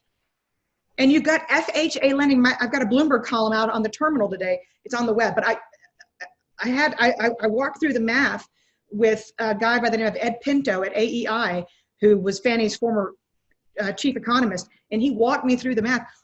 Americans have taken $100 billion out of their homes in 6 months. Cash out refinancing is white hot right now. And you've got Fannie and Freddie both using automated appraisals to do these cash out refinancings. They're not even looking at the house. So the Fed is engineering this narrative that there's this great pocket of strength in the market because you've got this exodus from the suburbs. That's organic, fundamental, and real.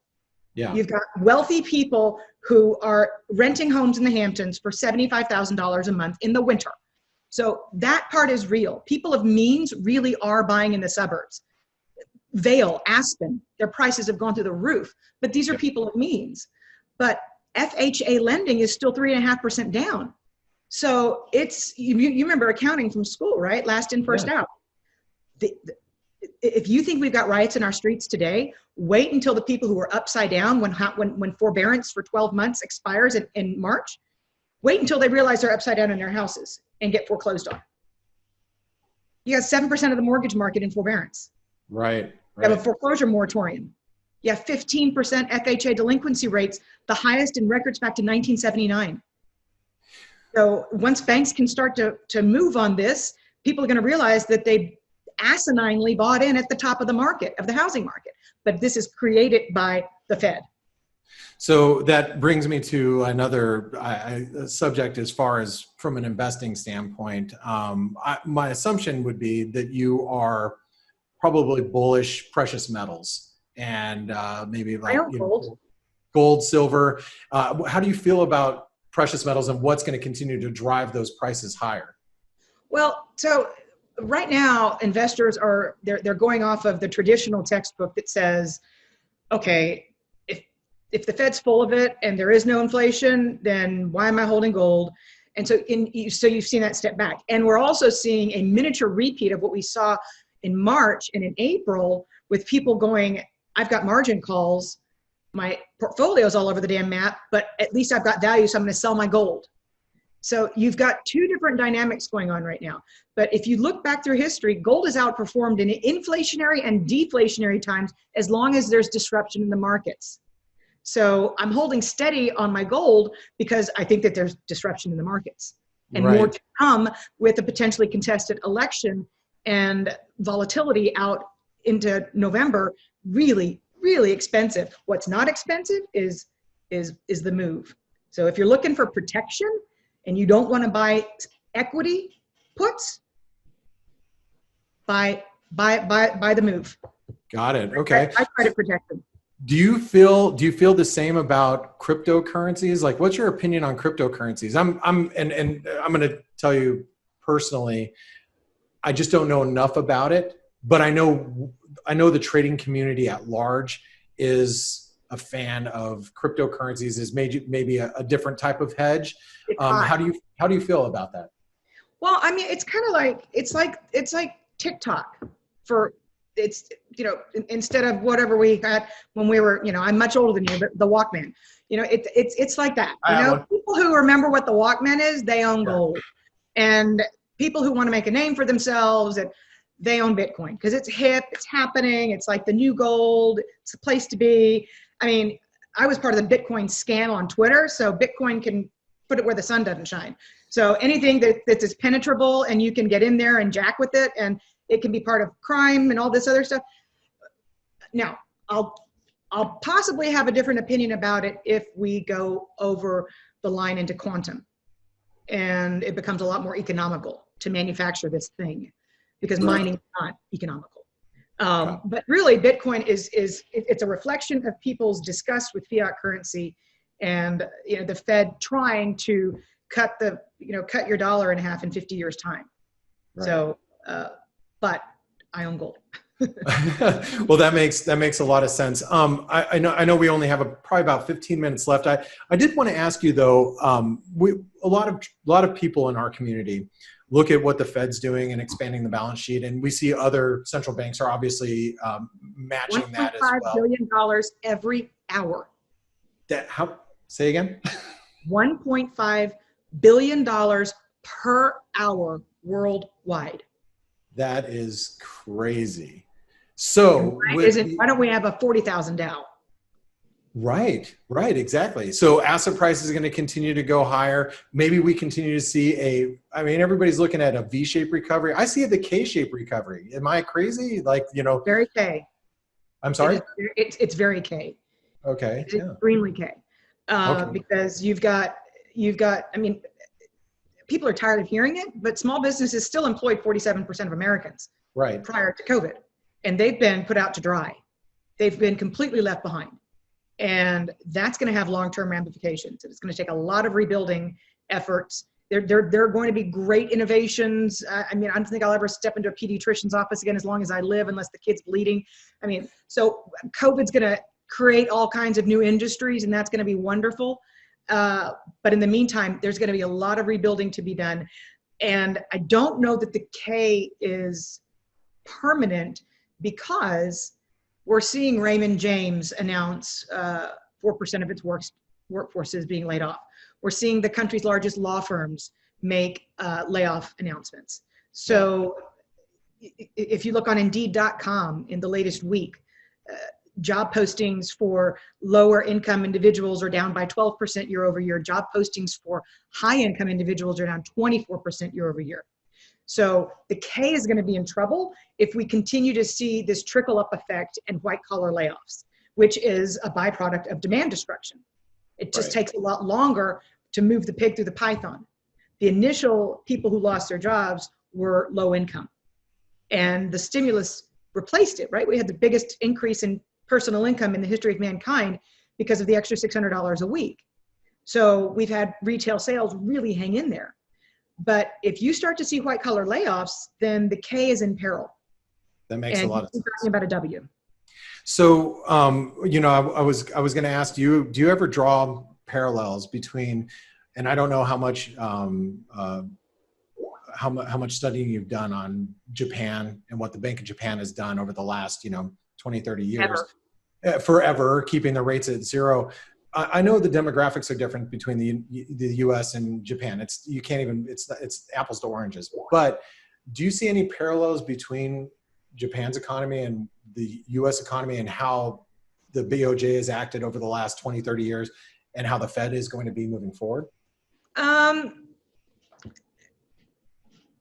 Yes and no.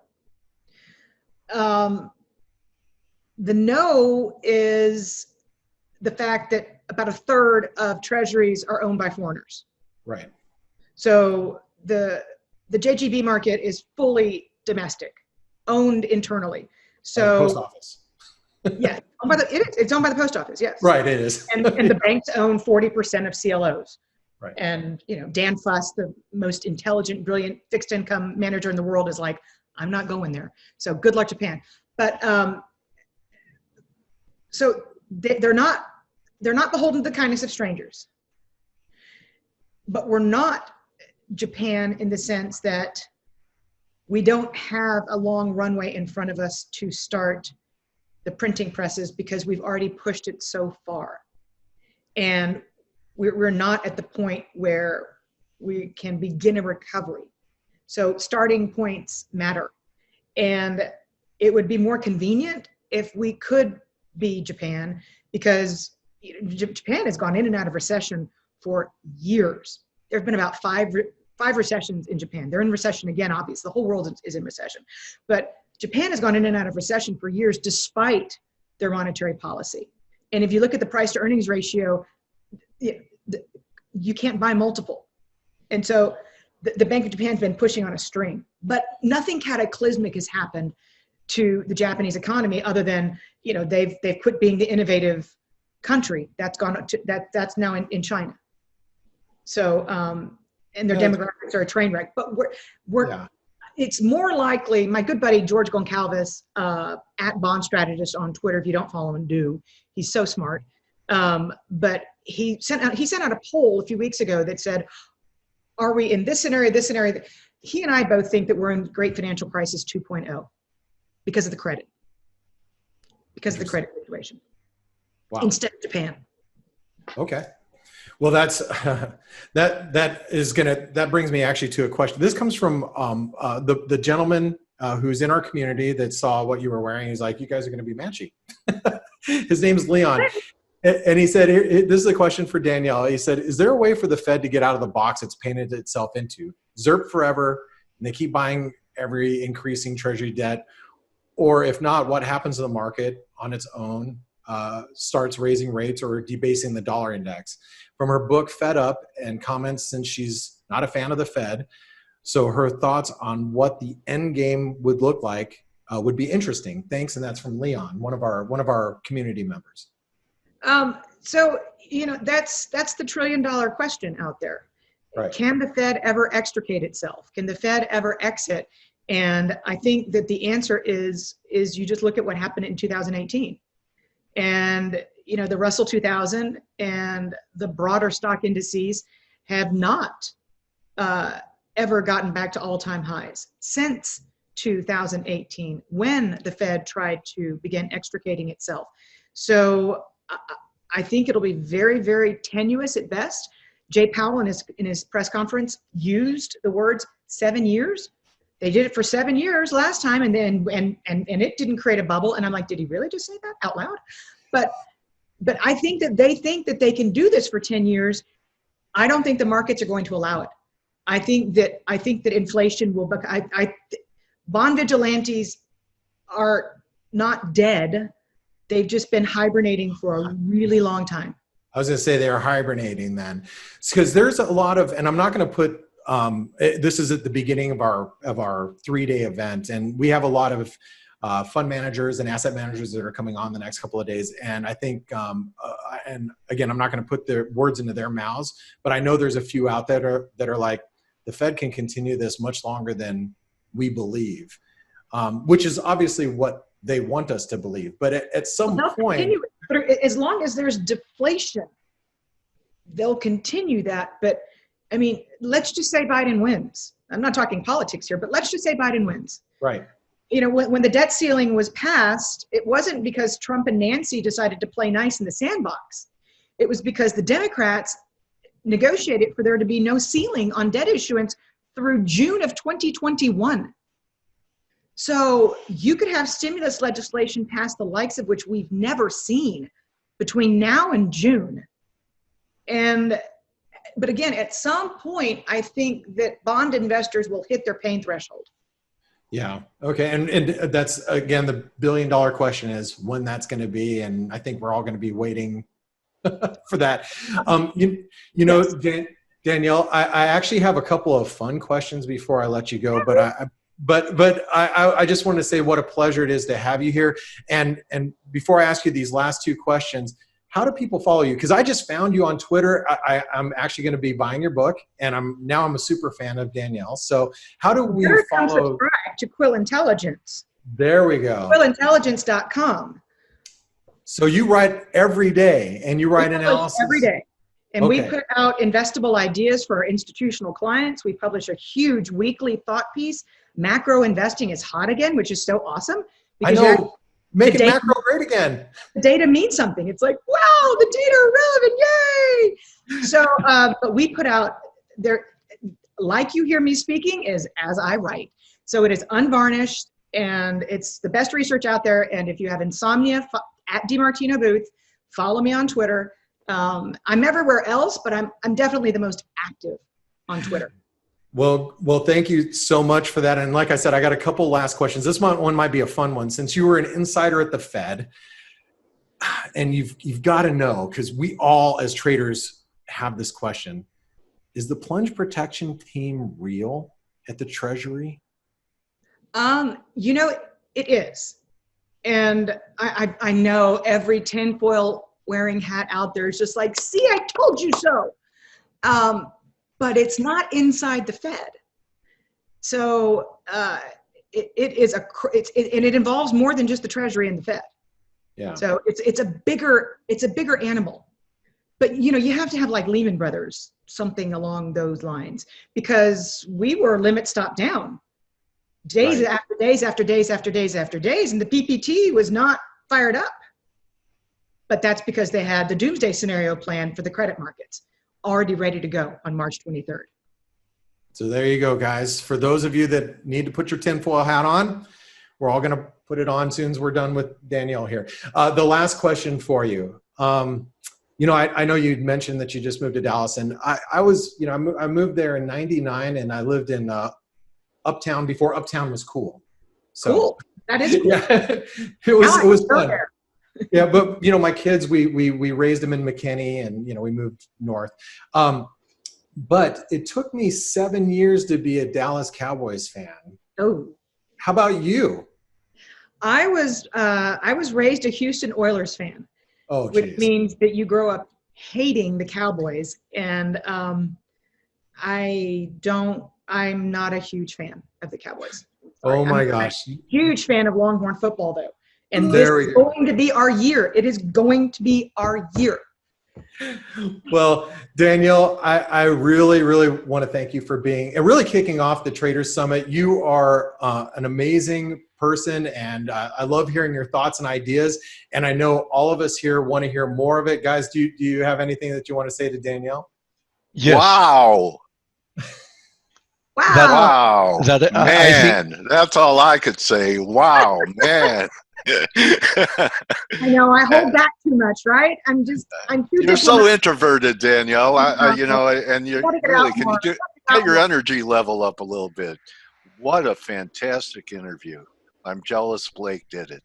Well, great interview. Thank you so much. Absolutely. My Steve, pleasure. did you have anything you want to say to Danielle? First of all, thank you very much. It was a wonderful interview. I wish we had more time. Blake, I do think that we need to organize another debate. I would really want to see Mrs. DiMartino with Mark Dow. Oh, you know, Do you know Mark Dow, Mrs. DiMartino? Not personally. But yeah, he'll be here tomorrow. Yeah. he'll be here tomorrow. I spoke with Keep it my him best. 1 hour the other day. I know that your opinions diverge quite a lot. I'm on your on the side on your side of the field, but I think you it never would get be an over the interesting. PTSD if you've worked on the inside ever, unless you're one of them, which I wasn't. So. Wow. How'd you like to follow this? Anyway, I learned a lot from you today, Danielle. So Are there I any know burning that questions from the audience or no? others did. Yeah. Anything ahead. from the audience? We have a couple minutes. I think I should read this one. I'm using, Donna says, I'm using Zoom for the very first time. I'm 70 years old, and because of following Danielle for months, I have become interested in economics and have learned so much from her. She's an amazing woman and person, and I so very much appreciate her wisdom and willingness to share with all of us. So thank you. And my question to you is, how have you managed to do all this and at the same time continue to be such a fantastic mom and wife? You're truly an inspiration. Thank you. It helps to kind of get rid of that notion of sleep being important. So, you Be a have currency trader. that's old fashioned, you know. But no, we have 9 televisions around our house, and really not enough room for all of them. And the children always know that I'm like this, trying to see Bloomberg behind him. So you just kind of roll with it. It's really a difficult job. I have an amazing team at Quill Intelligence, and it's helpful that I was born with quite a bit of energy. But you made my day, because you're 70 years old and you're on Zoom, and I love that. Fantastic. A lot more comments I could read, but I think it was the more indicative of the love people have for you here. Yeah, That's awesome. yeah. You're planting great seeds, Danielle, and no one's going to be surprised that follows you what might happen. So you're also kind of a watchman for all of us, and we appreciate that. Well, I can't do anything else. So I'm one of these lucky people who got to grow up and do what she really wanted. And that's a gift. It is. It is indeed. Well, thank you once again, Danielle, for spending your time with us. We really appreciate it. And we'll see you on the next debate in a couple months. Sounds great. Look forward to it. Thank you, All right, gentlemen. thank you. Take Perfect. care. Have a wonderful rest of the day. You too. Okay. Bye-bye. Bye-bye, Danielle.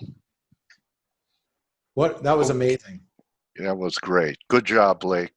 Definitely was. I had fun. I had so much fun Yeah. doing it. I could have done that for another couple hours, but I know we are jam-packed with more going on. What's next on the schedule for We us? have Mark Beaver, or is it Bolver, from Pepperstone is going to be with us, a rep from Pepperstone, to talk a little bit about his firm and what they do for traders, both institutional and retail. And just waiting for Mark to arrive. Is he here? Yeah. He's absolutely here. Let me promote him. And after this 15-minute segment, we have Mark Yusko. I think people should definitely stick around for Mark. Yeah. So to hear the other side of the Bitcoin argument, Mark is an elite analyst, used to run Harvard's money, and you don't get into running Harvard's money without having some pedigree yourself. So yes. And the amazing thing about Mark is that he's a very modern person. He has been managing money the old-fashioned way for many, many years, but he's now also into cryptocurrency. So I think he combines the two worlds, so he can speak having a good viewpoint. Well, speaking of Marks, we have Mark here with us from Pepperstone. How you doing, Mark? Hi, hey, everyone. Mark. Nice to meet you. How are you guys going? All right. It must be late over there. You're in Australia, right? No, I'm in London, so UK. Oh, okay. So it's all right. just the start of the weekend for us. Cocktail hour then around, huh? Yeah, just a little bit later, but exactly that's the time. How long have you been with Pepperstone? So it's been nearly 18 months now. So okay. It's been a while. It's been an absolutely fantastic journey. So really enjoying my time there, and hopefully I've got. So you've been in the industry before in a similar role? Yeah. Okay. So tell us what you like about Pepperstone.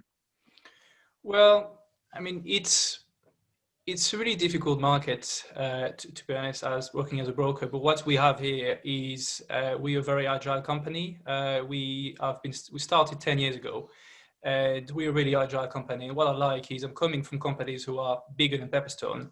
And every time you want to change something, implement something for your client, it takes basically 3 or 6 months. You need to go through 10 committees, and it's very long to get fresh ideas. And in Pepperstone, we can get things done really quickly. I really enjoy that. And we bring new tools and new stuff for our clients, and that's really done really quickly. So it's really inspiring to work for a company where everything goes quickly and then you can actually have an impact on things. So it's been really good so far. Okay, and how many offices does Pepperstone have across the globe? So we currently have 6 different offices around the world. So the headquarters is in Melbourne, in Australia, and we have also London, UK, Germany, Dubai recently, and also in Cyprus. So around 5 or 6. So yeah. And main regulator for Pepperstone? That'll be FCA, ASIC, and DFCA as well. I've got a couple of slides actually that I would like to present to the audience. Go for it, buddy. You've actually already asked some of the questions. You know, that's what I do. Absolutely, yeah. So, all right. So hopefully you can see my screen from now. Got it. Yeah. All right. Let's Master go. the trade with Pepperstone showing up. Yeah. So you've introduced myself already. Thank you. Thank you very much for that. Thank you for the opportunities to let us speak and to sponsoring this event. I think you have a great field of experts for the next 3 days. So I hope everyone enjoys this weekend. So the slightly annoying, boring bit about every presentation is the risk warning, as everyone knows. So I'll let everyone have a little read about this one, and we'll go through the presentation very shortly. So it's only for information learning purposes only, and yeah, please have a look on this. Well, so just wanted to introduce Pepperstone to everyone attending the meeting. So some of you probably trade with us, some of you guys probably don't trade with us or have never heard of us. So just really quick numbers about us. So as I said, we started in 2010. We are a top global FX and CFD broker. We have around 57,000 active traders in the world, which is quite large. In idea of volumes for you guys trading and active traders, we process approximately $12.5 billion notional of trade per day. Just to give you an idea of how large this is. Regarding the offices, I already given explanation. We have offices in London, Melbourne, Dubai, Düsseldorf, and Cyprus. We recently gained a lot of awards. So in the last year, approximately 16 awards we got for client satisfaction or platform. We've been awarded Best MT4 Broker, Best Global Broker, which we're really proud of, and shows the commitment that we have to bring good platforms and product to our clients. In terms of security and strength, with really strong balance sheets, all the clients fund are regulated and segregated in tier 1 banks. And we regulated in UK by the FCA, in Australia by ASIC, DFCA in Dubai, and we have a couple more licenses coming up in Europe due to Brexit. For everyone trading there, so whatever you've been trading for a long time or just starting, just wanted to show that the couple of markets we offer. So we have over 180 instruments to trade for our clients, which is quite large. So going for Forex, so all the major minor pairs, the exotic pairs as well. We're offering all indices, all major indices, Dow Jones, Nasdaq, DAX, UK 100s, S&P, and more. Commodities, which have been in the highlight recently. So gold, silver, crude as well, of course, soft commodities. Cryptos as well for the crypto traders, and US equities, all the top US equities with pre and post market pricing for anyone trading earnings. It's absolutely essential for you to have pre and post market pricing as we offer. Just really quickly on anyone not doing the product we offer. So we offer CFD trading for all our clients, and we offer spread betting as well for UK and Ireland residents only. It's a tax efficient product for UK and Irish residents. They all leverage product. You can go long and short, and you can trade pretty much 24 hours a day on every product. If you're new to trading, if you don't really know any of the products we offer, please give us a call, send us an email. We'll be very happy to go through our product offering and what a CFD and a spread bet is. I assume most of you are experienced traders, so you'll know what I'm talking about. Just really quick words regarding the platforms we offer. We offer 3 of the most reliable and fast platform in the industry. MT4, who's the world's most popular trading platform, really good for also automatic trading, implementing some tools, indicators. MT5, which is the most recent version, slightly more powerful than MT4, but has most the same functionality than MT4 as well. And we also offer CTrader, who's slightly different, probably more on the institutional side of things. If you used to work in banking, that's probably the platform you prefer. But as well, all the platforms are on desktop, mobile, iOS. And so you can actually trade on the go as well. Any questions about the platform as well, really feel free to reach out to us, and we'll give you a demo with all account managers. So what's really important for me, what I like everyone to know on this is what we offer all our clients. So if you're not a Pepperstone client and you currently considering changing broker, you're looking at different brokers around, you know, we're really good at execution, pricing, and technology. But when it comes to your broker, you really want people behind the screen as well. So we offer 24-hour support, five days a week in 6 or 7 different languages. So what's really important to us is that if you have any issues or any questions, anything you don't understand, you just want to reach out to us. There's always something available over the phone, over live chat, over email. So that's really important to us, and we're committed to give our clients a really good service and support. In terms of market analysis and research, we have a great team. You'll probably meet Chris Weston. Most of you guys on the call know Chris. He's going to do a presentation here as well on Sunday. He's our head of research. Produces a lot of analysis for clients. Every morning, Chris produces a daily fix, which is in the early hours in Australia, will give you the headline of the market coming up. So it's a great email to receive every day ahead of trading during the day, getting to know what's going to happen.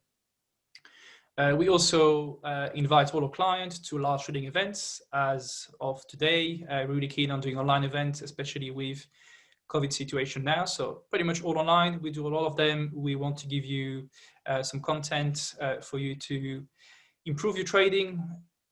We also offer some weekly webinars with the FX Evo team. Some of the FX Evo guys are actually on the call. That you get to know them, or you already know them. We also work with Korean Academy, which I'm going to show a page on slightly later. We also offer Auto Chartist, which is for some of you guys who don't know Chartist, is actually a really good tool. It's one of the best market screening tool in the industry. We offer this for free if you're a client of Pepperstone. Doesn't only give you some trade indication, but also helps you to manage your risk, which is, as you all know, very important. And we also offer to all our clients what's called the Smart Trader tools. So it's a set of 28 indicators and risk management tool. They are excellent tools. I do recommend you to have a look if you've never tried them. They've actually helped many of our clients to improve on their trading. Just wanted to touch base on benefits if you are a professional client of Pepperstone. I know that there are some professional traders here in this call. So we offer all the features you've seen in the previous page, but we also offer some extra features as to cover all your advanced need, of course. So you'll have a dedicated relationship manager to help you get your account set up, to navigate through the platforms, or getting some more research. Anything you need, you'll have a dedicated relationship manager, which is, I think, really important. We will give you free access to the advanced Forex Analytics platform. Some of the guys from Forex Analytics are in this event as well. So I'm sure you'll have couple of demos on the platform, but it's one of the best platform in terms of FX research and screening. So that's a massive tool to get for free if you're a client of us on the professional side of things. You get access to exclusive events reserved to professional clients as well, which is great for meeting like-minded traders or the professional traders. Always great to get some new connections in there. Of course, it comes with increased leverage, possibly some credit facilities, and some rewards for referring your friends. So if you are a professional client, if you're interested in becoming a professional client, you can contact us on the email on that slide. And also, please bear in mind that being a professional client, you will lose a few protection as a retail client, such as a negative balance. One thing to finish my short presentation is we are just starting a new series of webinars starting on Wednesday. So from Wednesday evening, 7:30 UK time, we're offering for free to all our clients to join us in partnership with Currencies. So it's a fantastic webinar over 13 weeks, where you're basically gonna follow 3 advanced and expert traders. So 3 guys with Korean who have been working in the market all their career, focusing on strategy, focusing on technical analysis, and also trading psychology. So it's a great event to attend every Wednesday, 7:30. I'm going to put the link in the chat for anyone who want to register. And it'll be absolutely fantastic for you to join us. And I'm sure you'll get some really good insight about a couple more things as well. If you want to contact us, any questions about Pepperstone, if you'd like to know more about our services, our pricing, or products, this is our contact details over the phone, emails, live chat. Feel free to give us a buzz. We'll be more than happy to answer any question you have or help you going through another provider for your trading. And that's pretty much it from me, guys. A couple quick questions for you, Mark. Absolutely. Does Pepperstone have an API for automated FX trading? Yes, we do. So that would be done. So there are different ways to trade automatic with Pepperstone. So either with EAs on MT4, MT5. There's also an API with our CTrader platform that's available. And for any institutional or professional trader wanting a fixed API, we also offer a fixed API connection for let's say really big traders on FX or indices. So yeah, there are a couple of options, and we're really happy to go through them. If there's any clients wanted to implement APIs, we're actually quite good on them. Okay, we're going to have to ask you any further questions for Mark to use his email to contact him. We have to move on. Mark, thank you very much. No great problem. Presentation of an elite brokerage firm, Thank Pepperstone. you. Thank you very much. Put the link in there, and have a good weekend, and thank you for having me. Thank you very much, Mark. Thank you. Bye-bye. Okay, so next on deck, Justine Underhill is going to be interviewing our friend Mark Yusko and Shy Girl, Tracy Schukert. So is Justine with us, Steve? Yes, she is. Let me promote her so she can actually share her camera. Hello, Justine. Hello, can you hear me? Yeah, we can hear you and we can see you. Wonderful, wonderful. I have really been enjoying the programming so far. It's been great. Nice to meet you, Justine. Oh, nice to meet you. Yeah, a little bit about Justine. She's an award-winning documentarian and news journalist, and she was focused on finance and technology. Her docuseries with Real Vision, who we are familiar with, Discoveries, which uncovers the hidden side of technology, finance, and science, was recognized for excellence by the Telly Awards.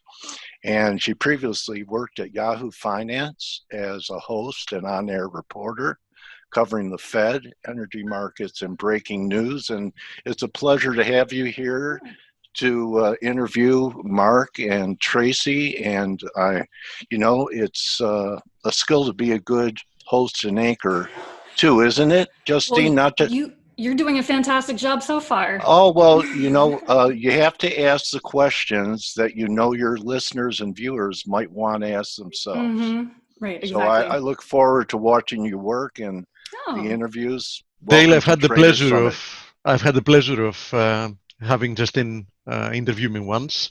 Yes. So at Real Vision. Yeah. So I'm really happy we have her with us. Oh, and she remembers it, unlike me, Steve from FX Street, when I didn't remember. Oh, okay. Well, take it away, Justine. Sure. Well, I am super excited to talk to Mark Yusko, not for the first time. I've interviewed him before, actually, at Real Vision. Mark Yusko, in case you don't know, is the founder and CIO of Morgan Creek Capital Management. He's also the managing partner of Morgan Creek Digital Assets. So it'll be interesting to get his take on Bitcoin, especially after what we heard from Danielle DiMartino Booth on that. He was also previously the CIO and founder of UNC Management Company, which is the endowment investment firm for UNC Chapel Hill. So it'll be interesting also to get his take from an endowment investing perspective on what's going on in the markets. So with that, Mark, welcome. Great to see you. Mark, no sound. Well, Okay, now I'm unmuted. Yeah. Great to Oh. see you, Justine, and I'm really glad you didn't bring up the fact of how you smashed me in Connect last time we were together, because I kind of wanted a rematch today, but I don't think losing 3 out of 3 would be good for my ego. Oh man, I've my skills in Connect 4 have definitely dropped. I practiced for that interview. So fun. welcome to the summit, Mark. Welcome, Mark. Good I to just see you, want Dale. to Good say see you, hi Steve. before we leave you at it. I'm really glad to have you again, and I'm really looking forward both for the interview and tomorrow's debate. Can't you know how I hate to debate, so I think tomorrow's not going to be any fun at all, right? I actually think it's going to be great for the viewers, and I have more than enough confidence that you're going to be great. That's going to be great. It's going to be great. So But, enjoy. Thank you. Well, I'm looking forward to that too. We won't go too much into topics that you might be debating tomorrow, but there are things that we do have to discuss. I heard that you went on a trip across the country. Yes. And this cross-country trip allowed you to not just see economic pain firsthand, but not just see the data and the numbers that we've been reading about, but actually experience it. You know, there's this great line about traveling, right? And it enables you to separate reality from narrative. Mm-hmm. And, you know, you can hear or listen to all the people talking about, oh, it's the greatest economy ever, or, you know, there's a recovery going on. Look, the short version of a long story is my wife and son and I set out on this cross-country journey, one to see my father-in-law's 84th birthday in Tulsa, and then to go hang out with my eldest daughter who was having a baby, which she did. So now we have 2 grandkids. And congrats. Thank you. She's in Santa Monica, California. So we drove all the way across country and then all the way back, 14 states over 6 weeks. And the short conclusion is there is no recovery on Main Street. I saw more pain and suffering in the 6 weeks than I've seen in 20 years. Just punctuated by Santa Fe, New Mexico, 1 out of every 3 businesses boarded up, no visitors. The shopkeepers we could find to talk to were shutting down at the end of the month. The hotel we were at, which had been full to the brim the last 2 times I was there, 3 cars. It's bad out there. And all this narrative and focus on the stock market making new highs, at least it was making new highs until recently, I think is kind of crazy.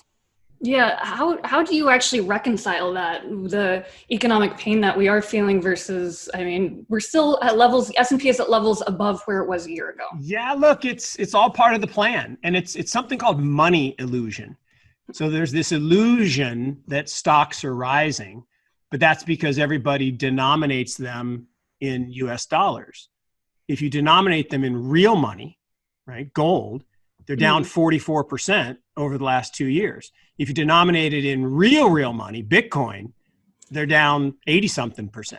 So stores of value are rising. The Fed is committed to destroying the currency. That's the only way out, right? Once a government gets fully over indebted, the only way out is to devalue your currency. And the rich get really, really, really rich on paper. They feel rich. But what happens ultimately is that divide grows to such levels.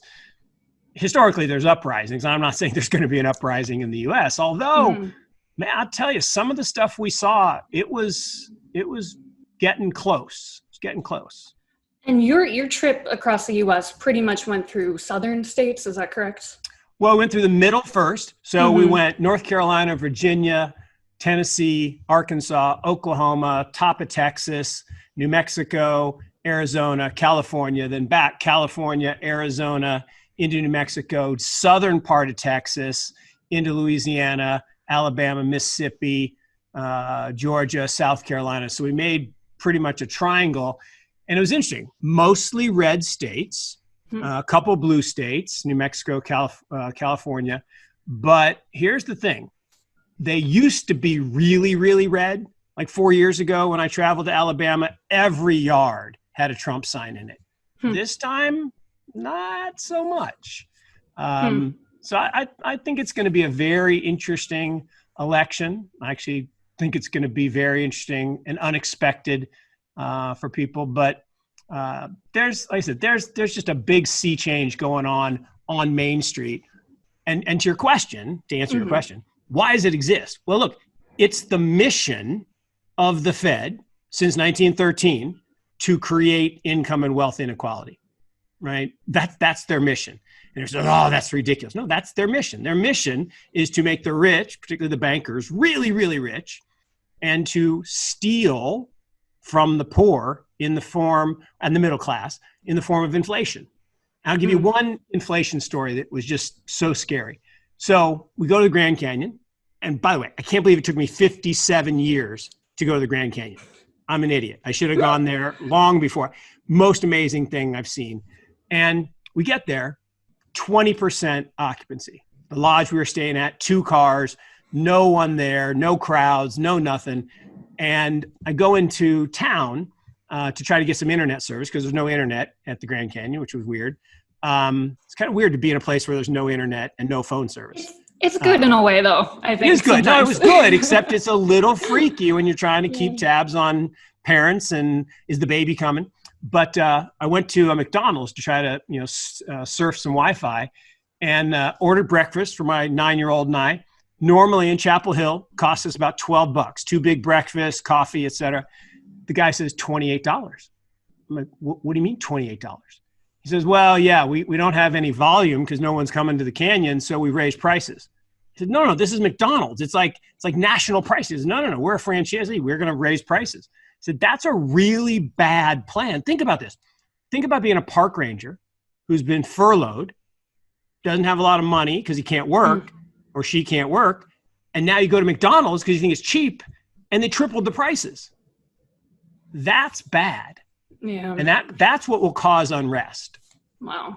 And that, I mean, getting that sort of on the ground experience, it almost reminds me of in The Big Short when there was such a at least some of the traders, and there was such a disconnect between, what was actually going on in, let's say, Florida versus what was being reported on the books. And so it almost seems in this way, like what your experience was completely disconnected from what's being reported out there.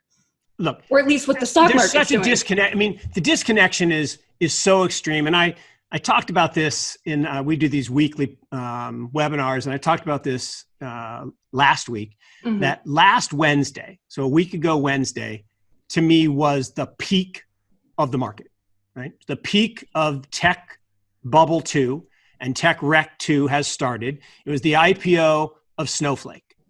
Now, look, full disclosure, my son works there, so I'm really, really happy about how crazy it was. But the valuation of Snowflake at 227 times sales, not 227 times revenue or earnings, 227 times sales sets a new record for stupidity. And the people that bought that stock, because Warren Buffett said he was buying the IPO, are going to lose a lot of money, like a lot of money. And I think just like Blackstone in 07 was the top of the financial crisis, just like Glencore in 11 was the top of the commodity boom. And you can go back to 2000, a bunch of crazy like pets.com IPOs.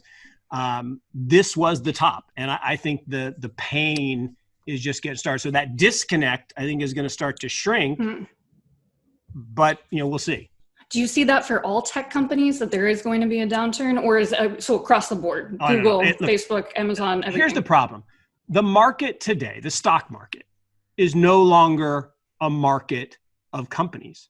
It's a market of little tickers, little 4-symbol tickers that they've totally disconnected from the underlying company. And it's been popularized by, the day trading guys who reach into Scrabble bag and pull out 4 letters and buy that ticker as if it's some gambling game. That's just like it was in 2000 when we had the day trading boom the first time. And when people buy things just because they're going up or buy things just because they're hot, that's when the real pain is going to start. So you have companies selling 20, 30, 50. Zoom, we're using right now, sells at over 100 times revenues. There's no math on the planet, right? There's no interest rate low enough. There's no growth rate high enough where you can put $1 pay $100 for $1 of revenue, which then has pennies of profit, and make a good return. So it works for a while, but once it starts to crash, which I believe it has, the ugliness is profound. Do you see a dynamic where, let's say, there is general pain in other parts of the world, and so that leads to there is no other alternative to investing in the U.S. market, and so it's suddenly you have a flood of money almost no matter what? Look, it's a great point, and there is pain everywhere, right? Mm-hmm. The idiocy of administrations, not just in the U.S., but a lot of administrations other than China, who's actually playing the game flawlessly, is really crazy. And global trade is collapsing. That's usually a bad sign. Not usually, it is a bad sign. And it feels very much like the 1930s in that respect.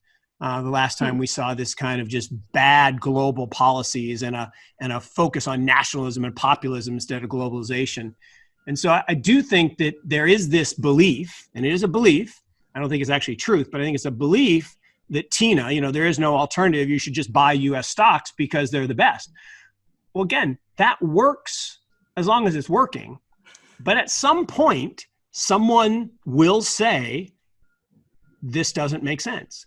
And then that cash will flow to stores of value, which it already has, right? Gold is outperforming stocks this year. Gold's up 20%, stocks are not, right? They're basic stocks. The S&P is basically flat. NASDAQ's up a little bit, but gold's ahead. Long bonds are outperforming stocks again, just like they did the year before. Bitcoin outperforming stocks, like not close. Bitcoin's the best performing asset again, just like it was last year, just like it has been the last 10 years. And it's because we're destroying the value of the currency everywhere. In the US, in Japan, in Europe, in Brazil, in Argentina, everyone is devaluing their currency, and it's a race to the bottom. And all that really does is inflate scarce assets. So low, high quality real estate, diamonds, collectible Porsches, anything that's scarce is going up. And that gives you this illusion of prosperity. But the reality underneath is what I witnessed on this road trip. Look, homelessness in America, off the charts. Nashville, Tennessee, supposed to be a boom town, tent cities everywhere. Austin, Texas, supposed to be a boom town, tent cities everywhere. We are back to Hooverville. We are definitely back to Hooverville. I saw some of the photos that you posted, and they were actually quite stark. Well, it's crazy to think that I could take those pictures just walking down the street like it was no big deal. And it's everywhere. It's everywhere. Now, you mentioned gold, and you have your own FANG gold stocks. Yes. Could you talk us through, and I have the list here if you don't happen to remember what the FAANG is. Yeah, so there's F, 3 A's, an N, and a G. Mm-hmm. And to me, the new FANG. So here's an interesting stat, right?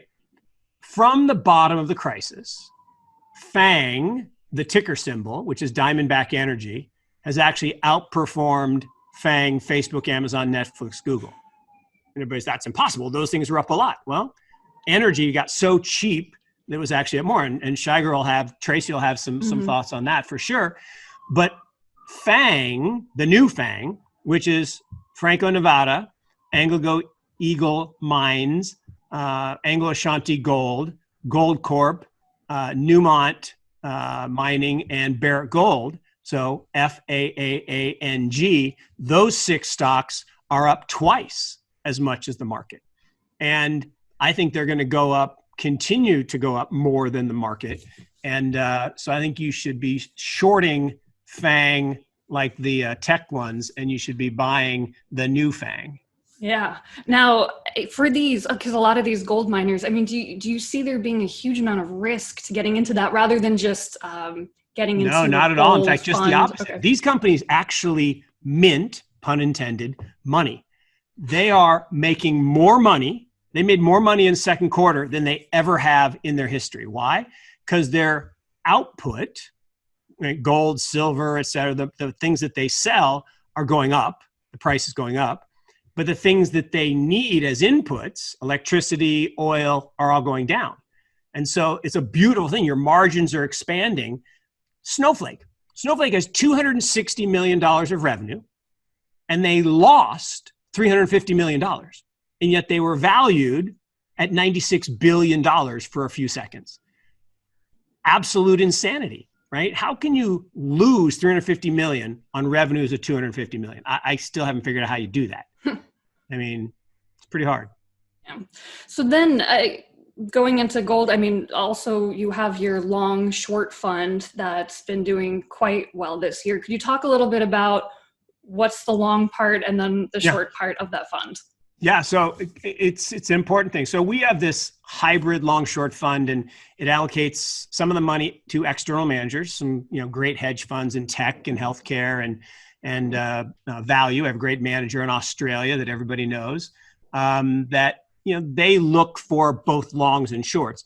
Then we supersize on a direct basis the best ideas both on the long and the short side. So right now we are shifting from the kind of FANG overweight, which we have been in earlier this year, to more value. So we're shifting to value, and that's been painful. We've been early. That's the euphemism for wrong. So far that hasn't worked out that well. But so we're long, some of the materials companies, some of the energy companies, and energy's done nicely, but it hasn't done quite as well as we think it should. We still own a little bit of tech, but we own digital transformation companies. So we own companies that are on the edge of this transition from electronic to the digital world, not necessarily just things that support Bitcoin and crypto, but things that support cloud or, the Amazon roadkill, where basically people aren't going to shop, physically, they're going to shop virtually. So there's lots of things. And what COVID did is it pushed forward about 3 years of this digital transformation. In fact, on my webinar yesterday, I had a cartoon of this group sitting in a boardroom on the top floor of a building saying, digital transformation is still years away. We don't need to change it all. And outside there's a giant wrecking ball labeled COVID about to hit their building. And that's what's happened, right? This work from anywhere, right? I spent 6 weeks on the road, didn't miss a beat. I worked from hotel rooms. I worked from homes. I actually gave my webinar 2 weeks ago from the backseat of a car on the way to Austin, Texas, while my wife drove. So you really can work from anywhere. And I'm actually the biggest beneficiary because my daughter and son-in-law are now going to move to North Carolina from LA because their company has gone totally virtual. So I think it's so that's part of the long side. On the short side, we are short some of the most egregiously overvalued tech companies. We're also short. Like which companies? Truth be told, we still are short a little teeny tiny bit of Tesla, although not as much as we once were. But I think that one's going to go down a lot at some point. But that's a little position. But a lot of the cloud companies are it's kind of a basket of cloud companies. I don't want to pick on anyone in particular. We still believe in some of the Amazon roadkill. So we still do own some Amazon, even though I think it's wildly overvalued. But it's because we're short against it, the brick and mortar retailers, which have been going down more. So even though I don't think Amazon will go up a lot from here, I think the other things will go down more. We are short kind of traditional media. We think that, business is a dying business. We're short some of the traditional, again, brick and mortar stores beyond just, retail and apparel, things like grocery stores and things like that. So interesting.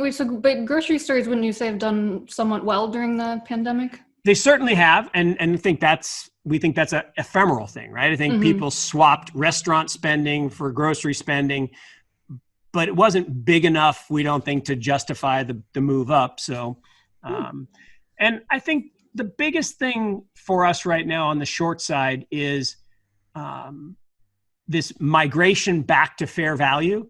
I think once it begins, it becomes very durable and it's not going to be a quick, sharp down. In fact, Bob Farrell talks about this. Every bear market, he was a famous Merrill Lynch strategist. Every bear market has a sharp down, that was March, a reflexive rebound where the people are like, oh, no, it's all going to go back to normal. And then a protracted fundamental downturn. And I think that's where we are today. And again, if you look back to the 1930s, in September 29, we started down. We went down through November. Then from November till May of 30, we went up 48% from bottom to trough. Then the real downdraft started. So the crash really wasn't 29 alone. It was really 30 and 31 that caused the real pain. And I think that's where we're headed in the markets here. And that pain lasted for a year, more than a year, actually a year and a half, 2 years. Yeah, about a year and a half. And then the real pain, Justine, to that point, was the idiotic moves by the government to do smoot-hawley, right? Trade barriers, to try to isolate America, to try to save American jobs. They literally rounded up. They had the Mexican Repatriation Act. Imagine this. They went around, physically grabbed people of Mexican descent, even if they're American citizens, and physically moved them back to Mexico to try to save jobs. Sounds really familiar to the current environment. And the craziness of that period turned what was a garden variety recession into the Great Depression. And I think we're in a garden variety recession enhanced by COVID, but COVID was a shock like 9/11. It won't last forever, but the responses to that shock, if they're really bad, which they have been so far, like lockdowns are really not very well advised. If those responses continue to be bad, and we do things like throw up trade barriers and we, go inward instead of outward, I think it could turn this garden variety recession into something much worse. And as I said, what I saw on the road says we're on the verge of that already. Would you say that the 29 depression is the most analogous depression recession situation to today? It's more than, let's say, 2008 or any 1987. I don't know. We can keep going back to other ones. It's a fantastic, very insightful question. Everyone likes to compare it to the global financial crisis. This is not the global financial crisis. The global financial crisis was an unwinding of excess leverage in the financial system. The financial system isn't as levered today. The banks aren't as levered. Hedge funds aren't as levered. I mean, some hedge funds are, but most hedge funds aren't as levered. Financial institutions, there's not the crazy lending that was going on where if you could fog a mirror, actually, if you didn't even have to fog a mirror, you could get a loan. They were just making stuff up, the liar loans. So that's not the problem. And it's even not like 2000 is a little bit analogous because the valuation of tech stocks is very similar and the debt levels are very similar. But the reason this is more like 29-30 is in 29, we had a 10-year crazy period, right? We had the roaring 20s where everybody literally lost their mind. They levered up, they speculated, they became day traders, they left their jobs to trade stocks. And the government did everything they could to try to perpetuate this myth of prosperity. And so they increased leverage and we got to massive government debt levels. And then you had the aha moment, right? The crash where everybody said, uh-oh, and you got big margin calls. And then you started to have the unwind. And again, then the government made the bad decisions to constrain liquidity. So the one thing the Fed has done right this time, even though I don't like it, is they have kept liquidity ample, which has increased the size and scope of the bubble and put off the pain. But like anything where you do that, if you put off going to the dentist, when you eventually go, you get the root canal. Or if you put off going to the doctor, when you finally get that heart attack, it's really bad. So you should try to take care of things early. And this obsession, I call it the participation trophy world that we live in, this obsession with not letting failure happen is crazy. I mean, think about this. You had a kid, they come home from school, they have 4 A's and a D. What does the average American parent do? Oh my gosh, we got to get you a tutor. You got to spend all your time on this D. No, drop the class with the D and focus on the thing they're good at, because you don't have to be good at everything. And we have companies out there, 40% of companies can't cover their debt service with their EBITDA. Forget paying back the debt. They could never pay back the debt. They can't even pay the debt service, the interest. So we should let those companies fail, but no one wants to let companies fail because those are voters and everybody thinks they got to save everything. So, we're going to keep handing money out to people. UBI, maybe one of the dumbest things ever created. It's just communism with a nice label. And making people the same and taking away incentive to create and innovate is just a recipe for disaster. Again, it's what we did in the 30s. I hope we don't do it again. There was a massive deleveraging to some extent in 2008. Do you see that happening in the next year, 2 years, 3 years? Do you see some of these cycles coming to fruition? Again, really insightful question. The leverage in the household is really high, right? Households, they're up to their eyeballs in debt. It's the only way they can survive. Governments up to their eyeballs in debt. Corporations up to their eyeballs in debt. Highest levels of corporate leverage. The problem is, as Ray Dalio at Bridgewater talks about, what you want is a beautiful deleveraging, right? An orderly deleveraging. The problem is, deleveragings usually don't happen that way. They usually happen sharply, like they did in 08 and 09, like they did in 02. And 02 to me is the better analogy than 08, 09. This is a corporate debt problem and an individual debt problem. And just like WorldCom and Enron in 2002, I think Nikola is the first shot across the bow. The fact that this miracle company that everybody loved and was going to be the next Tesla might be a fraud, and all the people that lent them money are not going to get their money back. If there are more frauds, like if Tesla turns out to be a fraud or if somebody else turns out to be a fraud, then it could get ugly in a hurry and people will ask for their money back. And there's that famous picture, I don't know if you've seen it, of the Knickerbocker bank run in 1907, where JP Morgan leaked a rumor about his competitor, the Knickerbocker Trust, because the Knickerbocker Trust was taking all the business from JP Morgan's beloved JP Morgan. And he leaked a rumor that they didn't have enough money to pay depositors. So it triggered a bank run. And of course, he was there to pick up the pieces like, Mr. Potter in It's a Wonderful Life, based on a true story. And that's how we got the Fed, right? Because JP Morgan's best friend was John D. Rockefeller, whose father-in-law was Amory Aldrich, who then created the Aldrich Plan, saying, look, we need a central bank to save us from these crazy trusts, which we bankrupted, by the way. And so it all comes together. And then they created the silly thing on Jekyll Island. You can't make this up.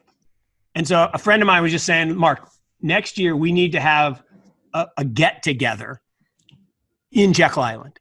I'm like, oh, that would be so awesome. So we may actually go there and do an event. You should do like a podcast or something, host some sort of event from there. We want to do like a live get-together macro event. Get everybody that's online now. We'll all come physically to Jekyll Island and have a big party to celebrate the demise of the Fed. So. Oh my gosh. Well, actually, going on this historic trend, we do have a question here, which I think is interesting. We have this person asking if, there were fewer that could take profit from a crash in 1929 because you didn't have the extensive shorting market that you do now. Yeah. So is it easier to actually profit in some sort of downturn today than, let's say, in 1929? Wow. Fantastic question. And it's the reason we love long short equity. I mean, if you go back in time, it's 100% true that in the 20s and 30s, again in the 60s, it was very difficult to really profit from these big downdrafts on this 60-year cycle. And so we're back to that kind of 60-year cycle with a downtrend likely. And in fact, it's pretty amazing. I was in West Texas, in the middle of nowhere, right near where W.D. Gann was born.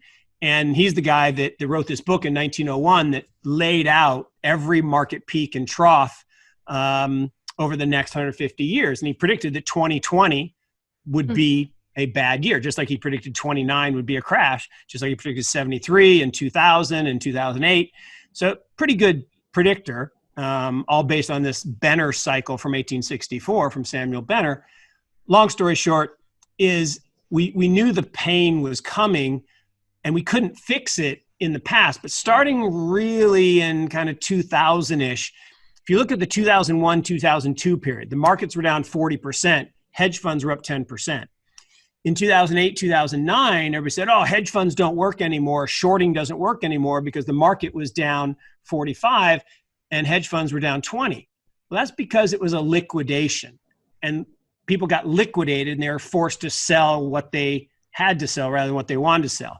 I think this time, because there's not as much leverage in the system, what we've seen and why our fund's up, over 20% this year, the short side is really kicking in. And ExxonMobil is one of my favorite poster children, right? We got short this thing a long time ago. And it's not that we think it's going to demise quickly. It's just it's in a horrible place. It has two different businesses, refining and exploration and production. So no matter which way oil prices go, they make a little and they lose a little. So they're basically just a conglomerate. But the problem is conglomerates with high expense ratios basically are going to erode in value. And that's exactly what that stock's done. And Julia Robertson has this great line about shorting. A short doesn't have to go down to be great, as long as it finances a better long. And so why the long short strategy is so good is I can short something like Exxon. I don't even need it to go away. I just need it to not go up so that then I can buy one of these digital disruptors on the long side and make money that way. Interesting. Now, we have another question here from AG who says, does Mark think that we might go into a stagflation period? Do you think that would be possible? Yeah, I don't. And look, I'm going against one of the people I admire most in this business, Kirill Sokoloff. Kirill Sokoloff runs 13D Research, one of the smartest people I've ever met. Been fortunate to have him as a friend and mentor for many years. I literally stumbled across a book that he co-authored with Gary Schilling back in the 70s that no one read. And even I didn't read the whole thing, but I read the cover. And the cover was, Inflation's Ending, Are You Ready? Written in 1981. So no one thought inflation could ever, happen. And so inflation did happen, obviously. And no one thought inflation could stop because we just had the big inflation in the 70s. And inflation has stopped and it's gone down for 30 plus years. And so now he's on the side of saying that inflation is coming back. And that's why he loves gold and gold miners.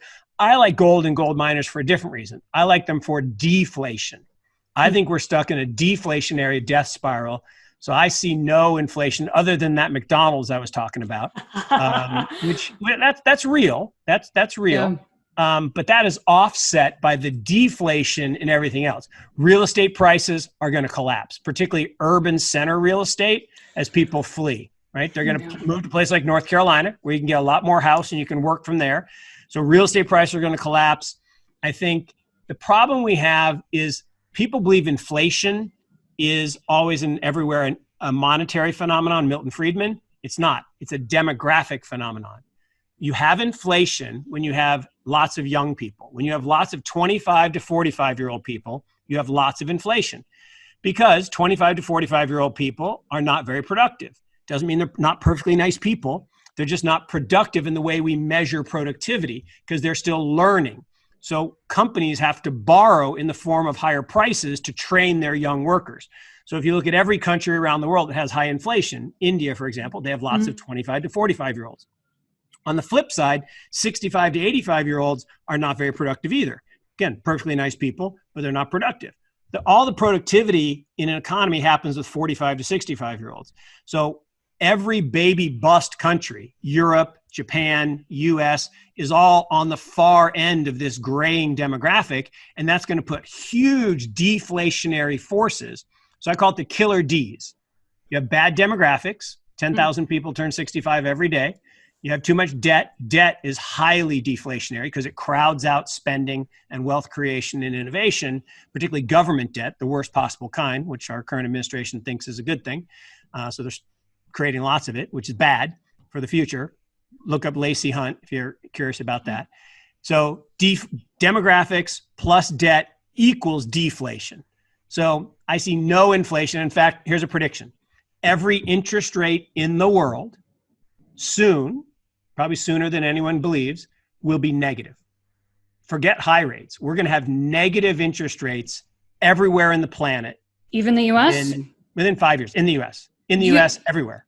That everywhere. would, so I mean, a lot of things are like based on US interest rates, whether Yes, it's like they are. Black-Scholes formulas, all sorts of other things. Don't you think that would cause like huge ripple effects?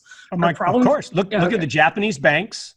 26 years, they've gone down. Look at European banks making new lows every day because they have negative interest rates. We will have negative interest rates. Look, we're at 0.65 on the 10-year. 0.65. A year ago, we were over 2%. And everybody thought we were going to 5. Look, the bond kings, Gunlock and a bunch of others said we're going to 5% rates. We're at 0.65. We will have negative rates because think about it. If 40% of companies today can't pay interest with sub 1% rates, how would they pay interest with 2% rates or 3% rates or 4% rates? They can't. So interest rates will continue to go down. And it's not until the echo boom, right? The kids of the baby boomers turn 45.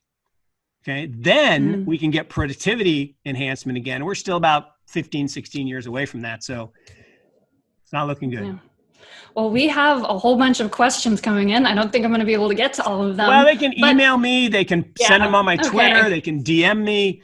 I love questions, but great. Okay, well, we'll try to cover some of them and maybe try to loop them all together, bunch them together. So we have one, which is, and I want to get your take on China with this as well. So American tech companies are getting bigger and bigger outside of the US. So don't you think that phenomenon might continue? And then maybe you can pair that with what you see Chinese or the future for China specific tech companies and where that's going like 10. Yeah, look, again, really great question. The problem right now is because of fear and because of lack of understanding, again, by our administration. When I say administration, I don't mean the president. I mean the president and the Senate and the Congress, that whole group of mostly white guys. There are some women too, but mostly white guys. They live in the wrong world. They live in this, inward focused, nationalistic, populistic world. And they're fighting a fight that we can't win. And it goes around tech. So tech evolves over time. And we're on the cusp of this technological evolution into the internet of everything, where everything in the world is connected, right? So we went from mainframe computers in the 50s to the microchip and small computers to personal computers in 82 to the internet in 96 to the mobile net in 2010. And now in 2024, we're going to have this internet of value all around blockchain technology, and everything in the world will be connected. And so 10 years ago, you kind of had to choose what technology did you want to be expert in. And America, unfortunately, chose social media. So we're awesome at Facebook and Instagram. We're awesome. China chose AI and 5G. So they are killing it in those areas, particularly 5G. And 5G is the key because 5G is what allows connectivity everywhere. Think about a driverless car. Would you get in a driverless car if it had the same reliability as your cell phone that drops a call every third mile? No, you'd never, because you need 100% all-time connectivity, because if the car disconnects from the network, you could crash and die. So you need 5G. It's really, really important. And you need algorithms that can learn in a true AI way. So China's leading. And so the US is saying, China's bad, China's evil. We're going to spread rumors about them that aren't true. We're going to say they're stealing from us. No, we're stealing from them because they have better technology. And yes, the US companies are more global, but they're reaching a saturation point. And now it's time to flip into this new era of 5G and AI. But what's happening instead is we're creating two camps. And unfortunately, what I think is going to happen is we're going to have two internets, which is the worst possible outcome. We're going to have a Chinese-centric internet all over Southeast Asia because they have been brilliant in doing the Belt and Road Initiative and going into Pakistan and India and Southeast Asia and Indonesia, where there are billions of people now all going to be interconnected like the recreation of the Silk Road. And America, little part of South America and Western Europe are going to be one area. That's a couple billion people. Theirs is going to be bigger, better data, more, faster, better technology. And we're playing catch up. And rather than collaborate, imagine this. Imagine if China said tomorrow that Apple can't sell phones in China. That would hurt Apple a lot more than we could ever hurt them. And what we're missing, and I'll end here because it's a long answer, but you know the story of Singapore, right? Singapore was under attack from the Japanese, and Singapore is an isthmus, and they had these big giant guns, and they knew that Japan was going to come in by boat, and they'd blow their boats out of the water. Well, Japan was like, well, we're not going to get blown out of the water. We'll just park the boat over here, and we'll march over these high mountains and come around and surprise them from the back. So the guns were pointed the wrong way. So Japan took over Singapore. Now, the same thing's happening in the US. We're fighting the wrong war. We're fighting as if it's all about made in China, about losing jobs to China. 20 years ago, my friend, his daughter came up to him and said, Daddy, I thought you said Santa Claus brings the presents. Well, they do, honey. Why? Well, why do they all say made in China?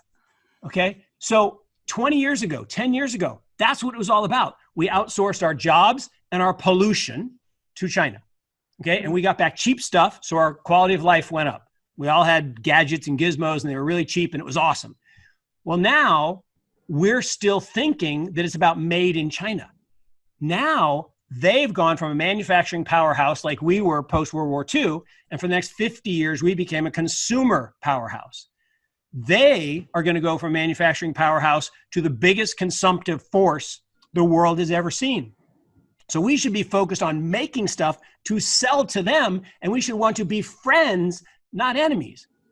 It's not hard. It's definitely a major shifting dynamic that we've had. Mark, I want to thank you so much. We're at our 45-minute mark. Yeah, I know. I talk too much. I give long answers. I always say I don't do short.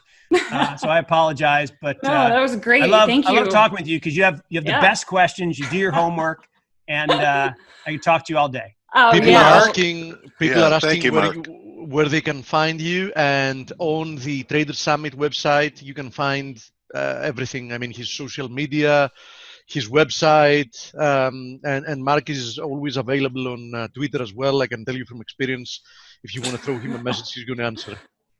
And Mark, regarding me, actually, truly, I'll tell you how great it is and how I love Twitter as a tool. So, you know, I've met the greatest people. I've met people in Greece. I've met with the presidents of Greek banks because of Twitter.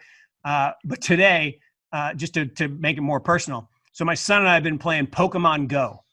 And there's this thing in Pokemon Go where you have to coordinate, but there's no direct messaging inside Pokemon Go. So a woman direct messaged me on Twitter and said, hey, we need to coordinate this thing. And I'm like, perfect. So life is good on direct message on Twitter. So at Mark Yusko, if you care. Thank you, Mark. Thank you very much. Guys. And you know, Mark, I'm from Chicago. I know snowflakes. I've seen them freeze and I've seen them melt. Look, just full disclosure. No, Dale, that is so good. Here's the thing.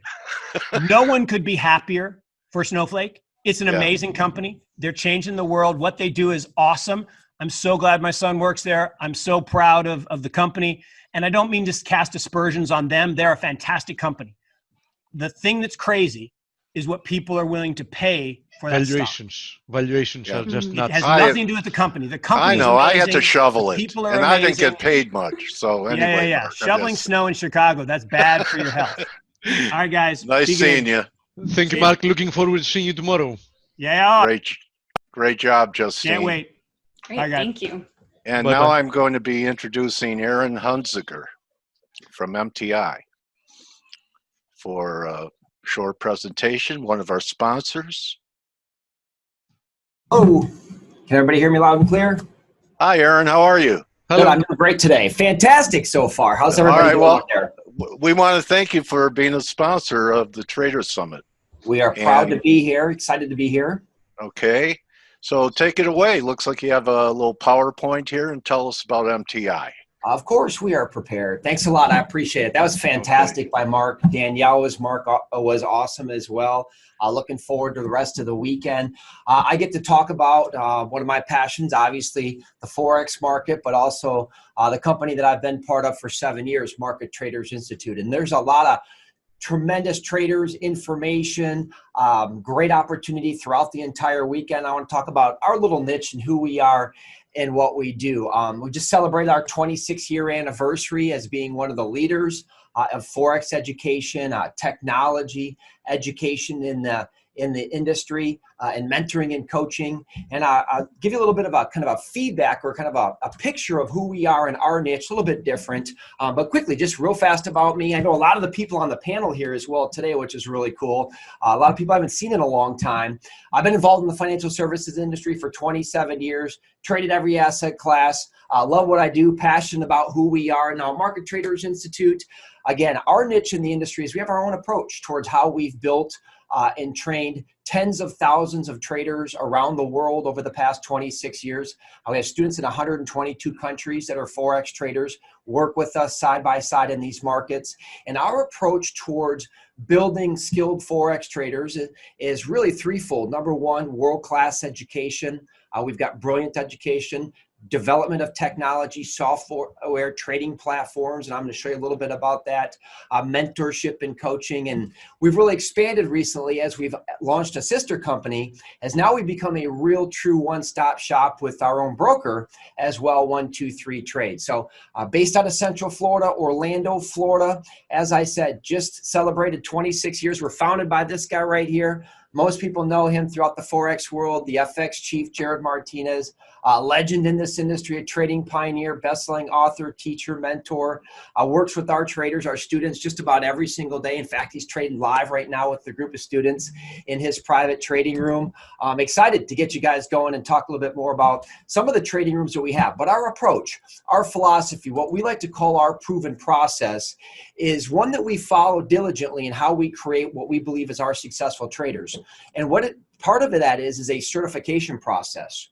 We're one of the only places you can go to actually get a Forex certification. And what this means is we all know that there's many different styles of trading. There's different time frames. There's technical traders, fundamental traders, how you blend those all together, intermediate, long-term, scalpers, all sorts of different trading styles. So we've built a pathway for individuals to discover what's their best fit, what's their best style of trading. And there's a process we've developed to be certified along the way. And there's a lot of benefits in that.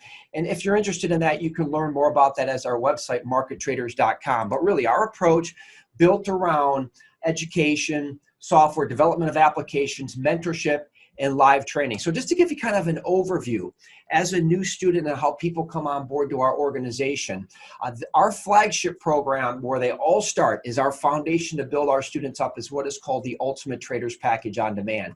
And it's really broken into 5 phases. Phase number 1, all of our students who come on board first and foremost go through live 20 hours of education, not live trading, education with our team. It is live market in the sense that we're live in the market teaching. We call that our 2-day Wealth and Freedom Experience Live. But there's an ongoing education component to this too.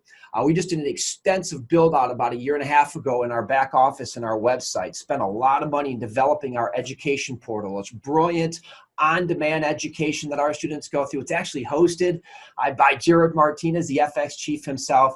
So there's always that constant education process to trading that our students go through. One of the exciting things we've done over the last couple of years is develop our own trading platform, Smart Trader, which is really starting to carve out its niche in the industry globally, not only in the Forex market, but in the stock market. We can get stock feeds and trade our stocks. We can trade cryptos off of this.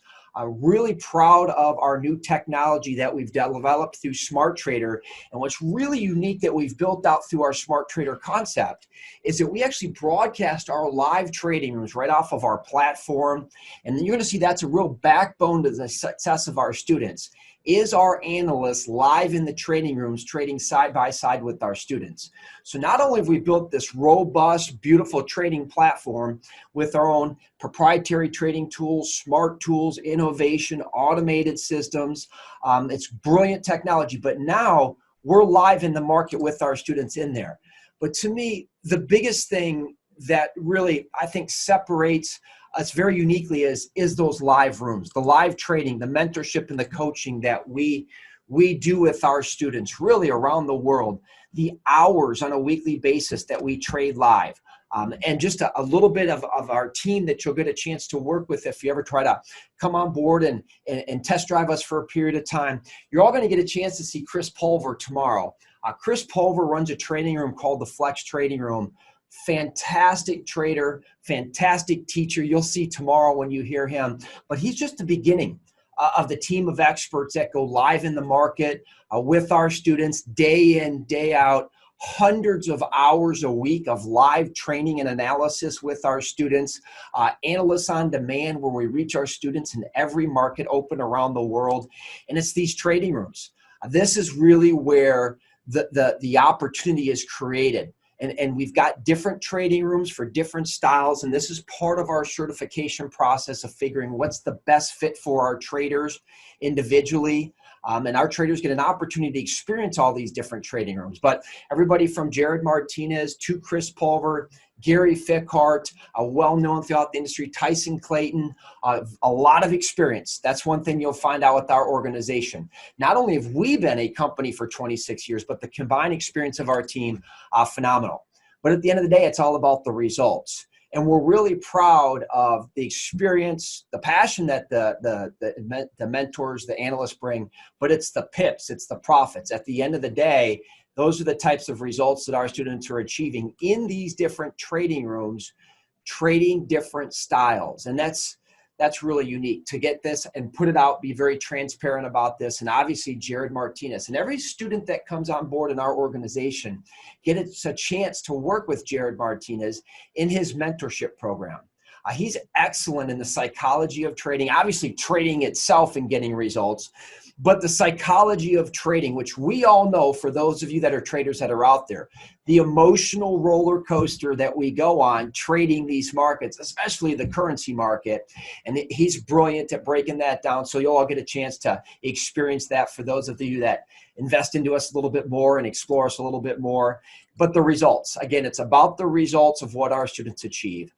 Automation. We're big believers in hyper trading styles and automated systems. So we develop our own, in addition to our trading platforms, our own automated systems, smart scripts, great technology. You can check out smarttrader.com to get an opportunity to go ahead and use that. But I mentioned this before. This is something we're really proud of. You know, our approach is to never leave a student alone in the market. That's why we're committed to every market open around the world to be live in our Analysts on Demand room, where we can be there so no student has to open up their charting softwares, be it on their phones, their tablets, in their office, wherever they may be, because everything we do is mobile. It's a mobile world. Our technology all works mobile. Students in 122 countries, and a very unique way that we support them is that live market trading, every market open around the world. And we're really proud to recently have our sister company launched, which is 123 Trade. We now have the last kind of missing component that we had into becoming that true full one. Hey, I'm logged on. What do I do? Somebody's logging in and screaming over. Hey, Tracy. We'll call you in 5 minutes. Tracy, I'll be done in about a minute. You sound excited like you're ready to go. All right, so 123 Trade. We're really excited to announce this. This is our sister company where we've now kind of put that last piece to the puzzle to become that full one-stop shop.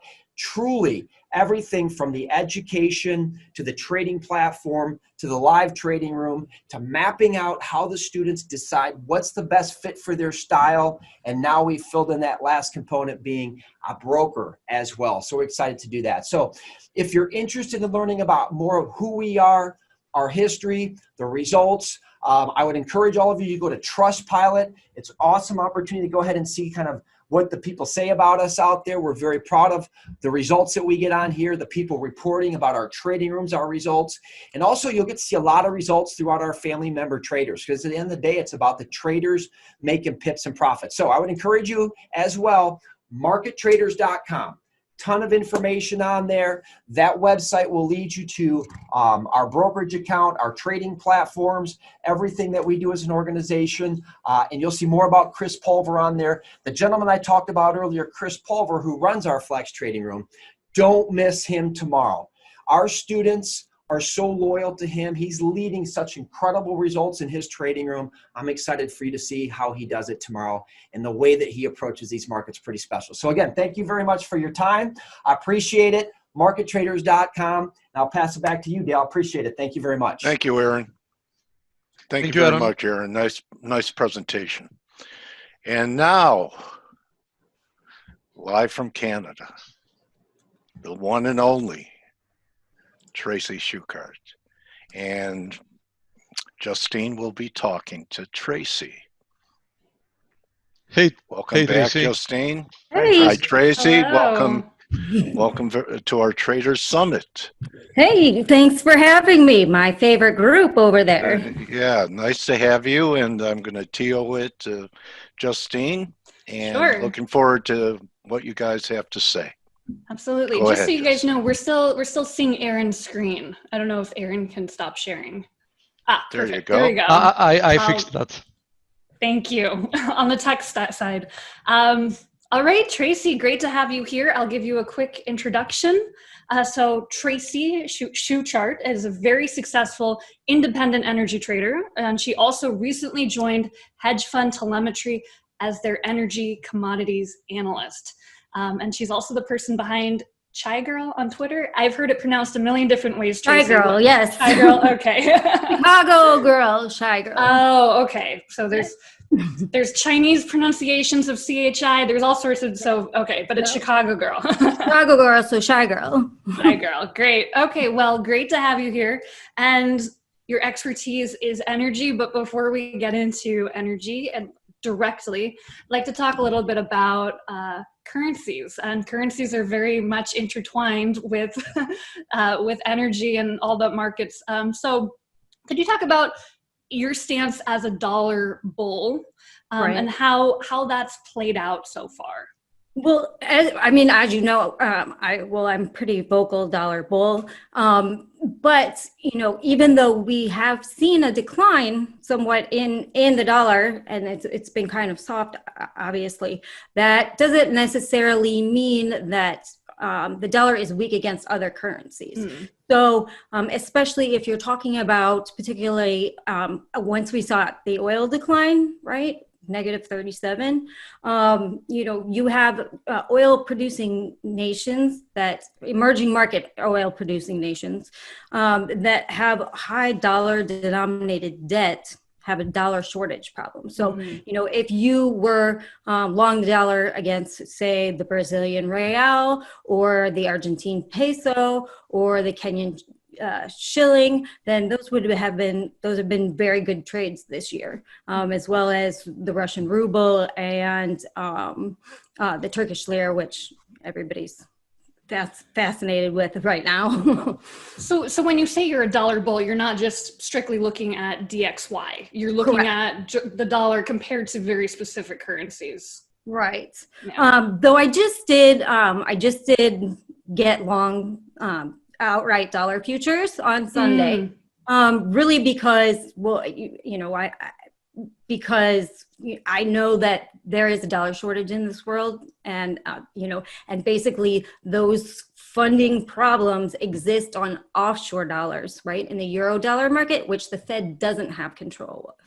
And so the Fed tried to sort of put a Band-Aid over this issue by issuing swap lines to a bunch of countries, and it did help, but the underlying market is so much larger and out of Fed's control that eventually it was going to catch up. So and things, demographics and debt being deflationary, that I think Mark Yusko just talked about.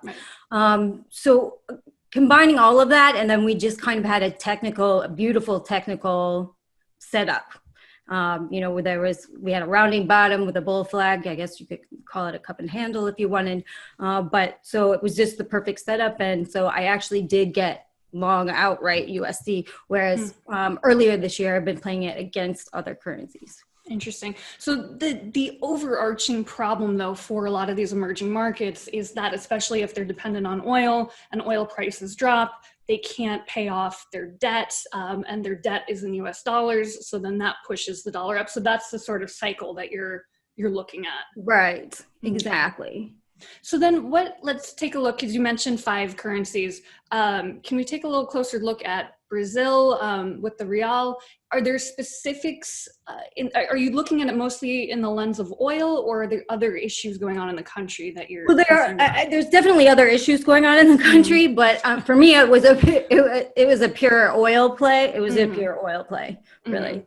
That's all. That was earlier this year in June that we kind of got that spike, and it's kind of flattened out a little bit since then. But that was just a pure kind of oil play, and same with the peso.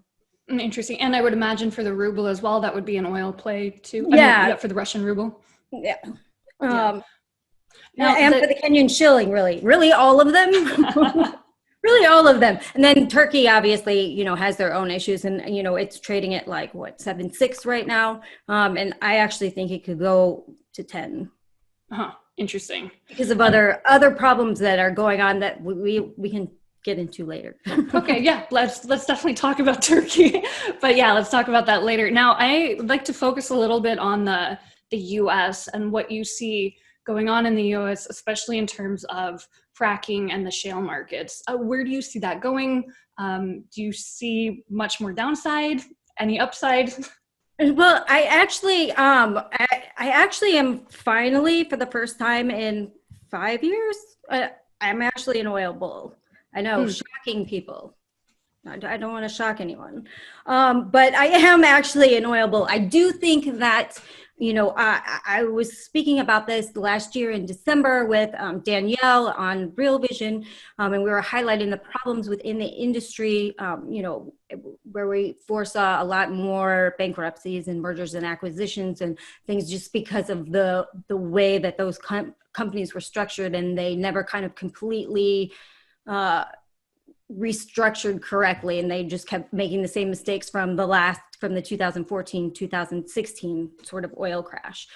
So that I already thought would be, all of 2020, and then COVID came along. So, that was just a double whammy on the industry in general, and kind of sped everything up. So, now we're seeing and it kind of lengthened it kind of lengthened but shortened the timeline, because now we see all these bankruptcies, and we're starting to see a lot more mergers and acquisitions. Maybe those would have taken 6 to 12 months longer without COVID, and now it's kind of having a waterfall effect, right? Yeah. But speaking on the longer term, I mean, looking at, and then I'll start with the near term. So the near term, I think, for the remainder of this year, I think we're basically range bound from where we've been, in that $30 to $40 range. I don't think we're, and I'm on the upper end of that range actually for the rest of the year. Next year, I think we'll inch a little bit higher. And then I'm looking out to, 2022, 2023, where I really think that we could have a big supply problem. We had a demand problem with COVID, right? And oil prices sank. I think we're actually going to have a supply problem, a supply crunch, because all of these companies had to reduce CapEx and things of that nature. And if you look at the shale industry in particular, those wells have very high decline rates, meaning you have to keep drilling constantly. You have to keep more wells in your pipeline, right? So as soon as you cut back on CapEx and you slow down on production, you're cutting your future supply, basically. So and not even just shale, or not the shale industry, but everybody globally has cut CapEx and reduced production. So I do think that looking out, over the next 2 to 5 years, that we could definitely see a spike in oil price. Do you think it's too early to invest in some of these shale companies, especially because we haven't fully seen the whole fallout? There have been 57 bankruptcies this year. There's been predictions that there's going to be a total of 150. And so would you wait until you see more fallout before actually stepping into this area? I mean, I think that, if you look at any of the charts, oil's, it's the most hated industry right now. And, it's it went from like 20% of the S&P to, like 2.5% in weighting wise. Right. So, we're already kind of nibbling at certain companies, but you definitely have to do your due diligence, as far as what you're really willing to invest in. But, at 80 to 90% off, there are some really good deals out there if you can, if you can weather a little bit, right? And if it's for a lot, it's certainly not a trader's trade right now. It's definitely more of an investment. It would be more an investment trade, like something you're willing to hold on to for, 2, 3, 5 years. Now, a lot of the shale companies have been getting funding, or were, let's say, several years ago, were getting funding from banks. That dynamic has shifted because banks got a little bit contracted a little bit, didn't want to lend so much, and so it's been venture capital money. Where has the money been coming from for these shale companies? So then you had private equity, right? Okay. All the private equity guys got involved, and then they're getting burned. So capital is hard to come by for these companies right now, right? Interesting. It is, they're still struggling. Another group is, I'm sure another group will come fill the void, just like when the bank said, no, we don't want any more. We got burned this time, right? And private equity went, we have so much money. What do we do? This was 2016. We have so much money. What are we going to do with this? Where do we spend this? that's all you were hearing in 2016 on how all these guys had so much money. And you're kind of hearing that about VC companies now. So perhaps, venture capitalists want to get involved. Yeah. Okay. So you do see somebody stepping up to the plate at some point. It's the cycle, right? It's the cycle that goes through. But I'm sure that money will be funded somehow in the industry. And, and Washington is also talking about making laws saying that, banks can't be biased against energy players and things like that. So there is a chance that, the government will step in with some sort of regulation, whether you agree with that or not. It is the industry is big in the United States and provides a lot of jobs and things of that nature, and peripheral jobs around all those cities that are oil producing. So. Well, we do have a question here from Stephanie. She's asking, what would be the best way to play oil, given that it's a commodity? And if you happen to have any thoughts on this, what do you think of Berkshire buying Suncor, if you've been following? I think Berkshire buying Suncor is great. I'm in Canada right now, so I think that's fantastic. But they're an integrated company, so I think that's I really happen to like that company too. So if Warren likes it, I'm cool with that. You're on board. And as far as energy plays, energy is a commodity. I wouldn't suggest most people go out and trade oil futures. So, there are, if you want to do something like XLE, that's not just pure oil. It's mostly Exxon and Chevron. And then with some other things mixed in. So, there's a way you can play it like that, or you can, be an individual stock, see individual stocks at companies that you like. If this is your first foray into the energy markets, I would suggest picking like a big integrated company, like, one of the majors that is going to be around. that won't die in this recession. So what do you, we have another question here about biofuel, hydrogen. Do you see any of these as harming oil demand, or is that something that you've been following at all? Yeah, a little bit. Obviously, ethanol has been around for a while, and Chevron and a couple other are changing over some refineries in California.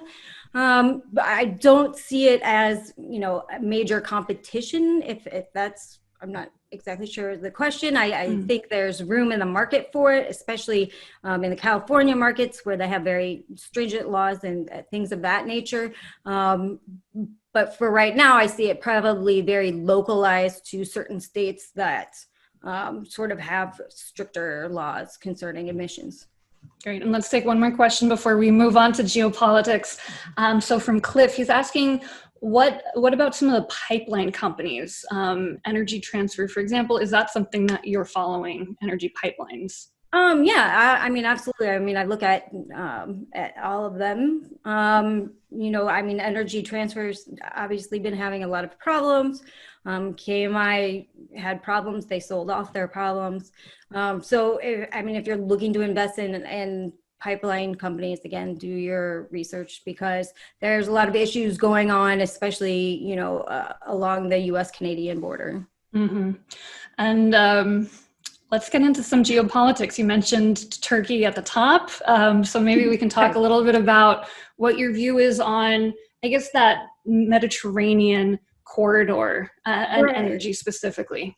Right. So basically, I'm definitely watching the Mediterranean corridor because it can really completely change the oil and gas flows within the region, as well as change some fundamental policy there. Mm. So right now, I've heard the EU is mulling sanctions against Turkey over drilling and exploration in Cyprus.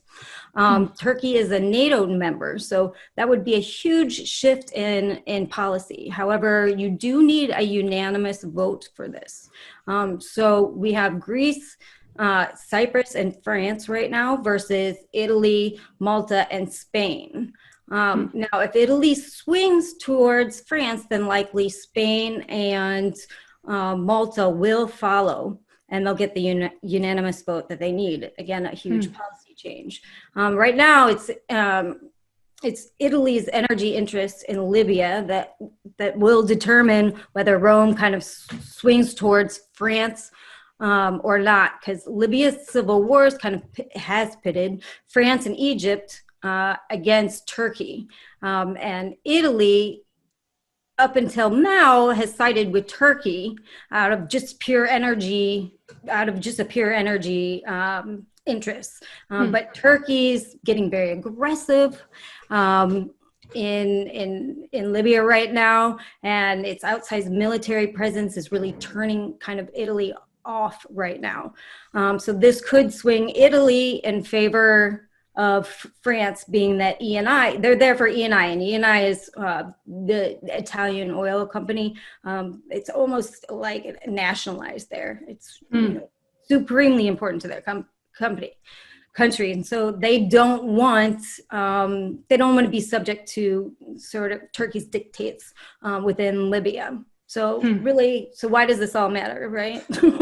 Well, for one, sanctions could really exacerbate and heighten tensions in the Mediterranean, potentially leaving the door open for Turkey to be an aggressor closer to home, which would be ungood, right? And two, it completely changes the oil route significantly. Because it makes Egypt a central clearinghouse for European and African gas, which is a major setback for Ankara, because they had hopes of being that regional hub for European gas flows. In fact, as recently as last week, was it? Yeah. There was an gas coalition formed with Turkey, without Turkey, which was Greece, Italy, Egypt, Israel, Cyprus, and Jordan. So right now, Turkey's kind of being shut out of that area. So that, in fact, means that there's no role for Turkey's pipeline that was supposed to be the clearinghouse to go into Europe, which brings the forefront to now Israel's pipeline. Brings Israel's pipeline to the forefront, right? Interesting. So do you see that putting potentially upward pressure on oil prices if sanctions do go through? If sanctions do go through, no, I think, because this is more of a gas play. Okay. But really, basically, this whole this whole thing, this whole background I gave you. Mhm. I mean, what does it really mean for investors or traders? Basically, this means, there's an increasing investment opportunities in Egypt now, rather than Turkey, and in particular in Israel, because Israel, as you know, it's rich in natural gas. They also just had peace accords with several of their Arab nations, which secures their energy place in the region. So right now, a lot of companies are sort of clamoring to get into this Eastern Mediterranean gas market. So some of the companies that we're looking at that would hugely benefit from this would be Zion Oil and Gas, Delek Group, Delek Drilling, Ratio Oil Exploration, Energean, Chevron, and Noble Energy.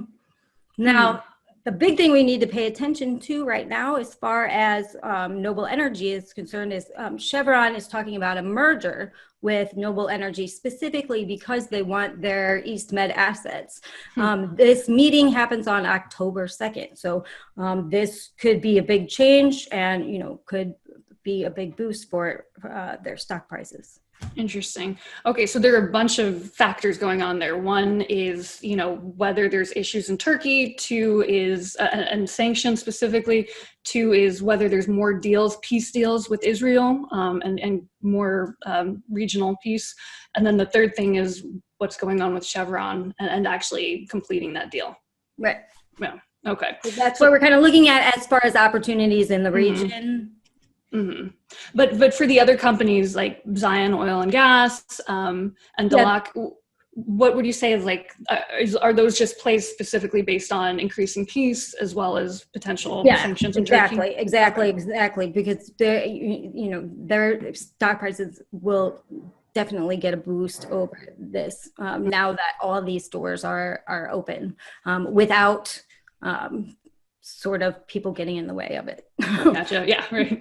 And actually, there was an announcement today that so Israel inked a few deals, peace deals. So one with the UAE and one with Bahrain. And now there's news that in the coming days they might ink another peace deal as well. So it's sort of, I guess, a continuing story.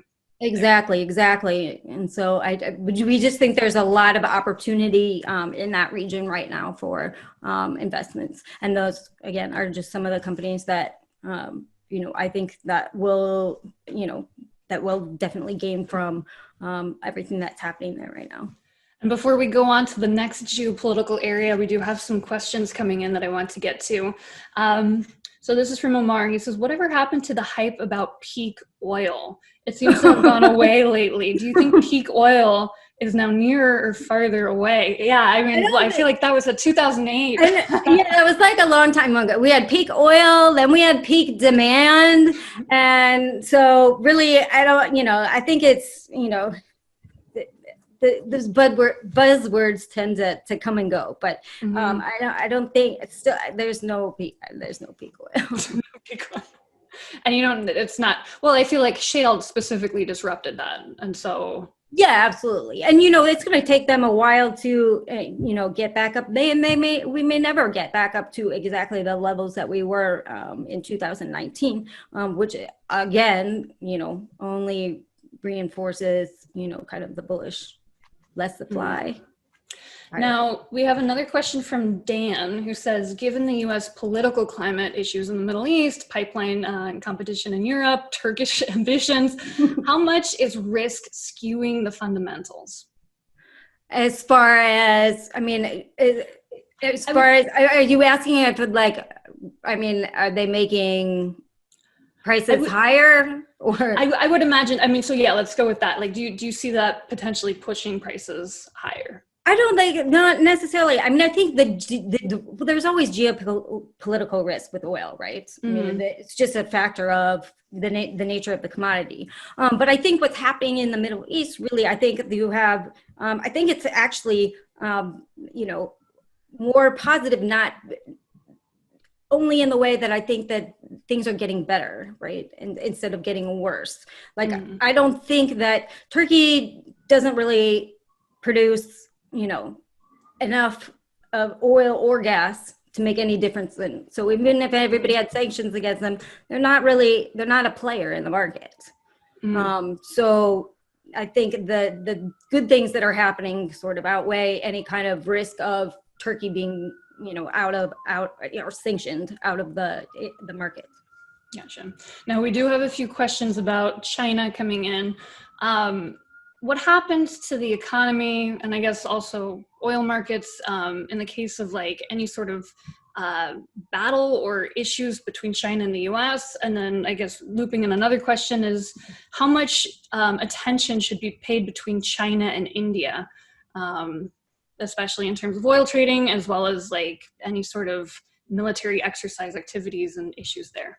Well, I don't think that's, I know there's a lot of hype in the media. I don't foresee any actual physical confrontation between the United States and China at any time soon. I just, militarily wise, I just don't see that happen. You might see, you see them buzz each other, in the South China Sea, and you hear of these things, but I personally don't think that it will escalate to anything higher than that as far as the United States and China is, clashing is concerned. China and India is definitely some area that you definitely want to watch. In the case of something happening and say the United States had to pick sides, the United States already has alliances with India and already has a lot of oil deals with India, and so India, the U.S. wouldn't lose any business that way. As far as China is concerned, they're just starting to buy a lot more, but really they're not the U.S. main customer. Saudi Arabia and Russia are really their big suppliers. So we're kind of a secondary market to them. So it wouldn't really affect the United States so much. Now we do have another interesting one a question coming in about China. Do you have any thoughts or perspective on China's yuan denominated oil contracts and what that actually might do to US depricing of Middle Eastern oil? I think it'll do absolutely nothing. Really? Yes, absolutely nothing. I know I've had arguments, lots of arguments. But I absolutely think it means nothing. The volume isn't that big. They actually don't deliver. It's not, they don't deliver that much. It's a deliverable contract, but they don't really deliver that much. And it really hasn't really affected the market, so to speak. Because it's not their oil either, right? It's Middle East oil that they store, that they resell. China is not even a big producer. I mean, they've produced 3.4 million barrels a day. That's nothing. So. Right. So you don't suddenly see everything getting priced in yuan in the future. You don't see that taking over the dollar. Even if it did, the thing is that these companies, like say BP, for example, just made a delivery there. Well, BP was paid in dollars. Because they don't accept yuan for payment. So they're paid in dollars. They dump it off, and China sells it in yuan. And so perhaps you purchase it in yuan, then you go right around and turn it back into dollars because nobody wants yuan. Yet. All right, we have a few more questions. One is, or actually we have a few about the election, and then I want to move on to some of our other geopolitical spots. So do you see Biden winning as bullish or bearish for WTI, or does it even matter who wins? I think that,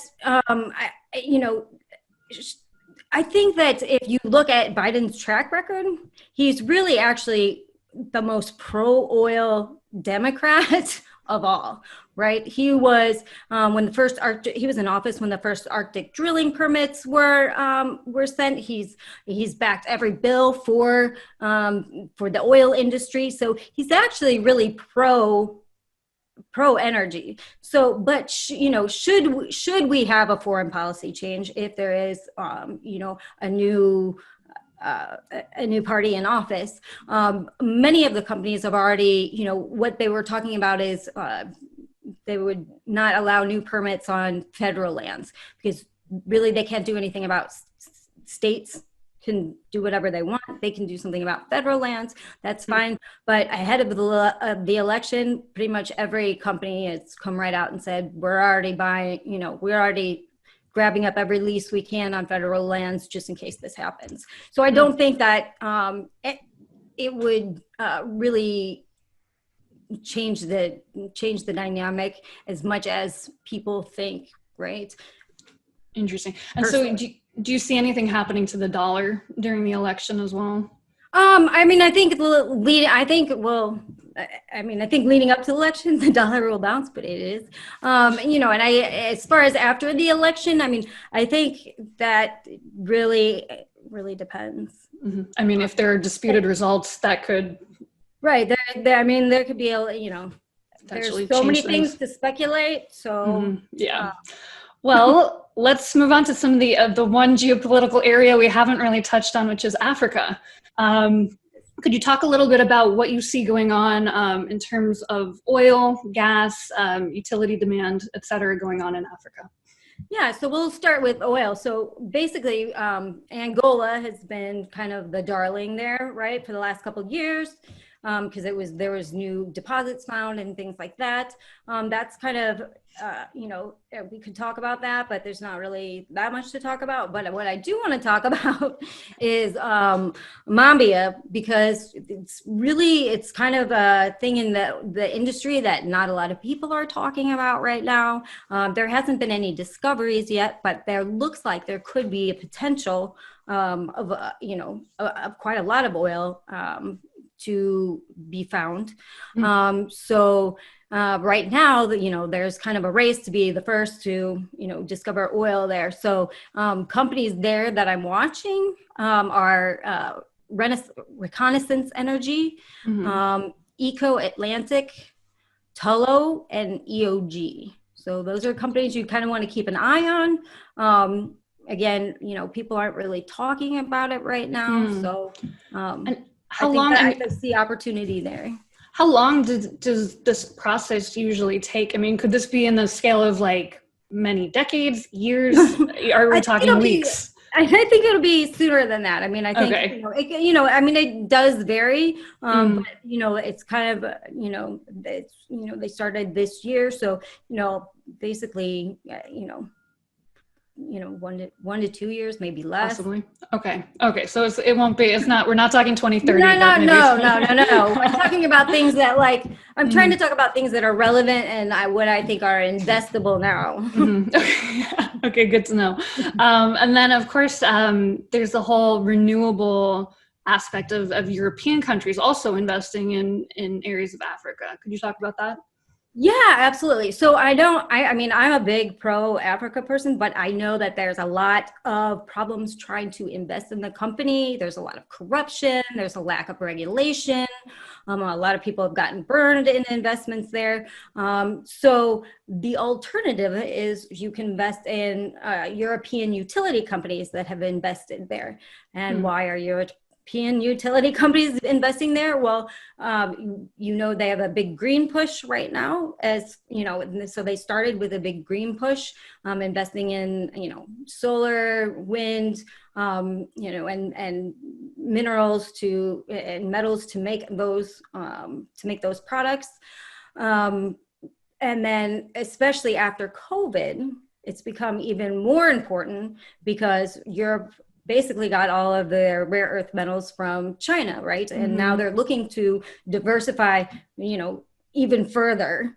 I've talked about supply chains changing and things like that. So there's going to be a big push, an even bigger push, I should say, for some of these utility companies to invest in Africa. So instead of directly investing in Africa, you can, in fact, invest in some of these utility companies. Interesting.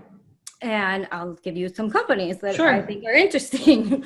So we have Siemens Energy, which is very interesting because they are debuting on the German bourse next week. Then there's Droge Energy. There's Neon, which is in France. There's Contour Global and Blue Energy in the UK. There's Skatel in Norway. There's Enel in Italy, and AMDA in Energy in Spain. Interesting. And so all of these companies are somehow investing in different regions of Africa. Yes, and they're all listed. I mean, they're all listed on an exchange too. Interesting. Well, let's turn back to some questions that we've been getting in. I do have a fun one here for you, which is, do you have any recommendations on futures, on books about futures or the energy market? Oh, excuse me. Yeah, and they're wondering if you will write a book too. So do you have any book recommendations and will you write a book? I don't know. Maybe one day I'll write a book. There's so many oil books you can look at. Oil 101 is always my favorite first book to, kind of give out to traders, because it gives you such a broad, it's by Morgan Downey. It gives you such a broad aspect of sort of the oil industry and really how it's physically traded, and the difference between the crude grades, like really kind of, gives you a really nice solid background on that. So, and then there's other books like The Prize. I've read that one. It's a big one. Yeah, it's huge. And if you don't want to read it, I think they made a special on PBS or something. They did. It's fantastic. I highly recommend that. I didn't see that one. All right. So you can catch that there. Yeah. Jürgen just actually came out with a new book. I forget the title, but it's also supposed to be really good. Interesting. And then we have a few other questions. Are you following the uranium markets at all, especially China and India planning on new plants? Yeah, that's not my market. That's not your market. Okay, so we will. Sorry, guys. We will move on from there. What's your view on the end of the year and during the elections on technicals in metals? Have you been following metals much? Yeah, absolutely. I mean, as far as metals are concerned, I trade a lot of platinum, and some silver. Some gold, but mostly platinum. I think the market's going to be very volatile, because I actually think all the markets are going to be very volatile, except for oil that just is not moving.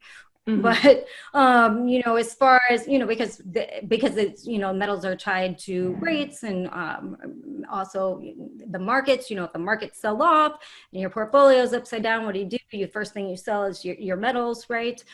So I think as, with all the uncertainty coming in the election and who knows what happens after the election, but I think that the election is not going to be over when the election is over, if you know what I mean. Mm-hmm. So I think the markets in general are going to have a lot of volatility. As always, I think it's good to have some gold in your portfolio just to sit on. But I think it'll be volatile enough for traders to, traders like volatile markets. So you mentioned before that you're, I guess, long-term dollar bull.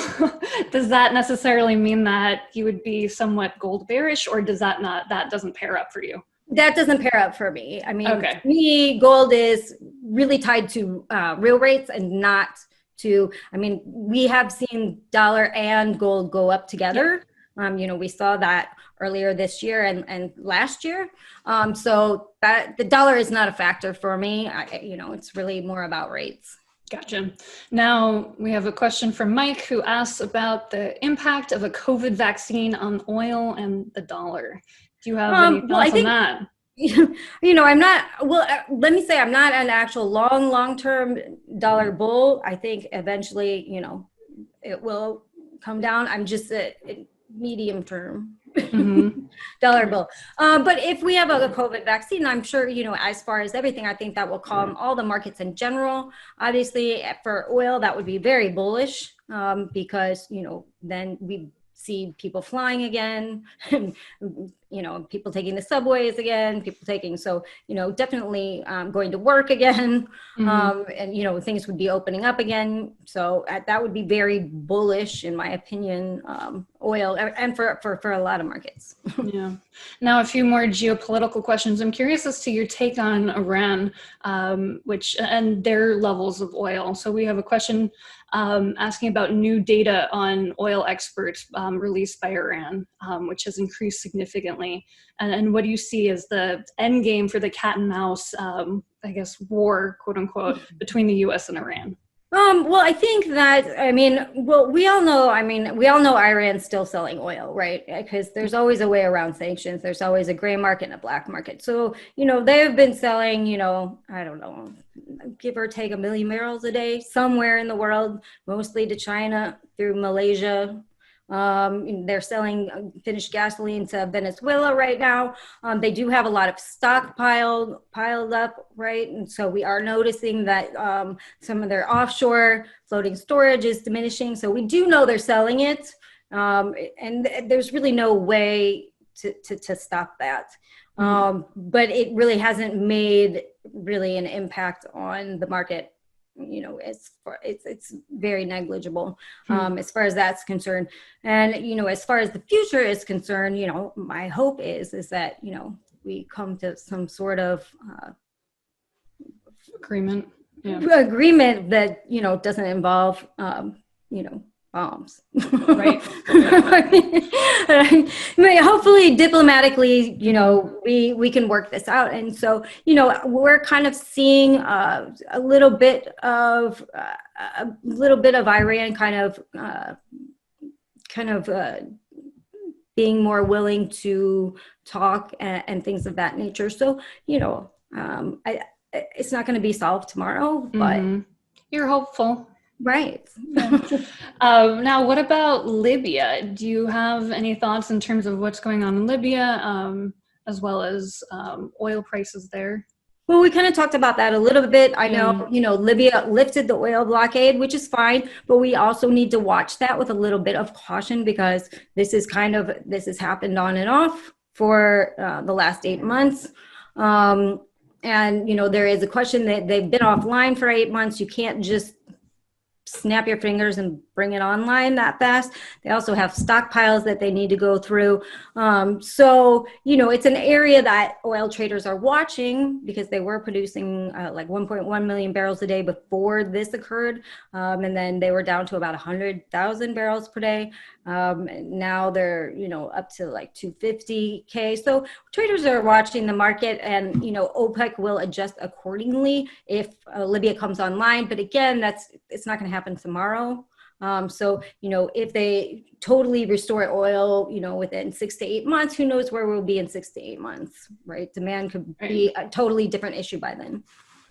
Now that we're hopping around the world, I want to keep hopping around the world.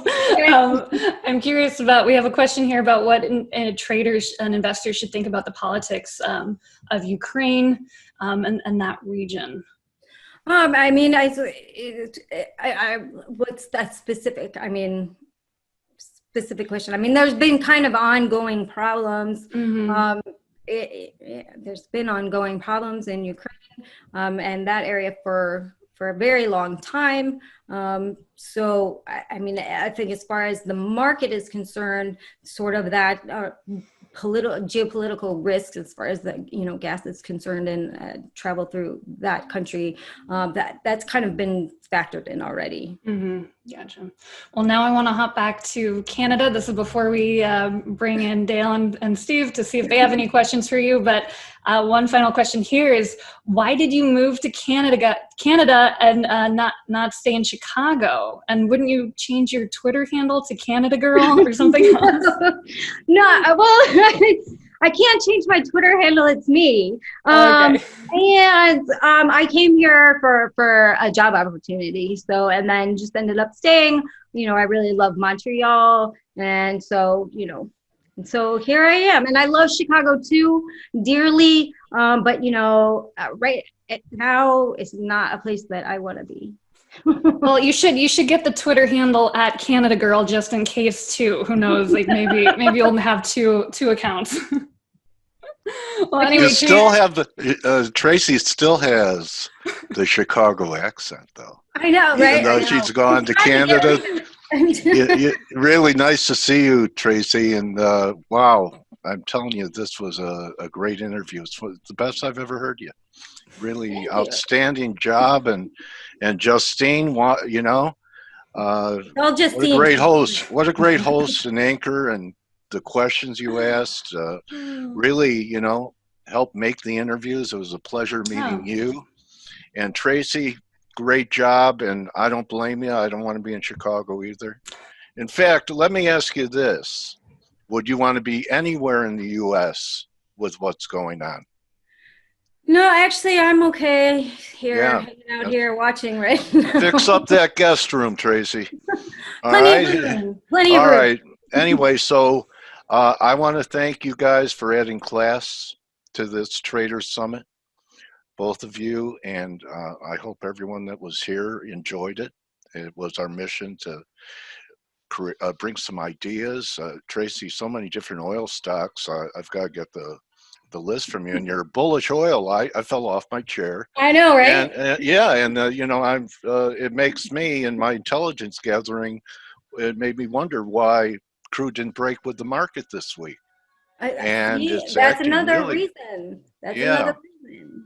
Okay. Actually, Dale, she's super bullish because if you consider that she's not bearish the dollar, being Right. bullish crude Exactly. is a very strong signal, right? Yeah. Well, So, look, oil hasn't moved. The market tanked, right? And Yeah. And the dollar's rising, and oil has not moved. Have you ever seen a dormant period like this before, Tracy, for this long? It's the magical invisible OPEC hand. Okay, yeah, it's definitely. I can't remember. They say never sell a sleeping market, and crude is in a coma. So Yeah. Tracy, I don't know if that came up today because at some point I was in a call, so I might have been unlucky and missed it. Did you comment on the explosive price action on natural gas during the past 3 days? No, I didn't really talk about. We had many people today in the webinar. You know, I was showing this amazing price action. First, everybody that was trying to get long again at the orderly pullback was stopped out during the past few days. And then we had this, I don't remember seeing such a price Boom. action many times in the past. I mean, we went in Oh, it's literally crazy. like 48 hours from $1.8 to $2.9. It's crazy market. It's not really my forte. I don't really trade, nat gas futures, but certainly not gone unnoticed. the widow maker, they call it, right? Exactly. Yeah. So I don't have the they're, stomach for that market. me Yeah, either. it definitely is a hard and one. Steve doesn't anymore either. So that's gonna be a wrap for our. Hey, it's wait, gonna be a hold on. wrap. I just want to say something. Thank you, Tracy, for being here Yeah, and being go part ahead. of the Traders Summit. And Justine, it's wonderful to hear your voice. And I've seen a couple of interviews you've done, and you ladies brought a lot of class to this ragtag team of other guys that we have here. So Thank you. Thank you. Thank you. And No, we'll see no, everyone for day 2. Quite a lineup for tomorrow as well, everybody. So Blake and I will be up before the Roosters so that we're here at 4:45. That's 7:45 Eastern to start day 2. Everyone enjoy their evening. Remember, don't just count your pips, count your blessings. And we'll see everyone for the Trader Summit day 2 tomorrow morning. Check the site. The schedule is up. It's going to be amazing. Just like today. So Thank you, everyone. Somebody just wrote "drinks up, mice down." That Yep, reminds me of that's Tracy's line. That's Tracy's line. Nice. Thank Cheers, you, everybody. everyone. Thank you. Thank you, Tracy. Thank you, Justine. Thank you, everybody, for being here. Good job, Steve. Nice job, team. See you guys later. Thank you, Dale. Bye-bye. Have a great rest of the day. Cheers. Thanks, guys.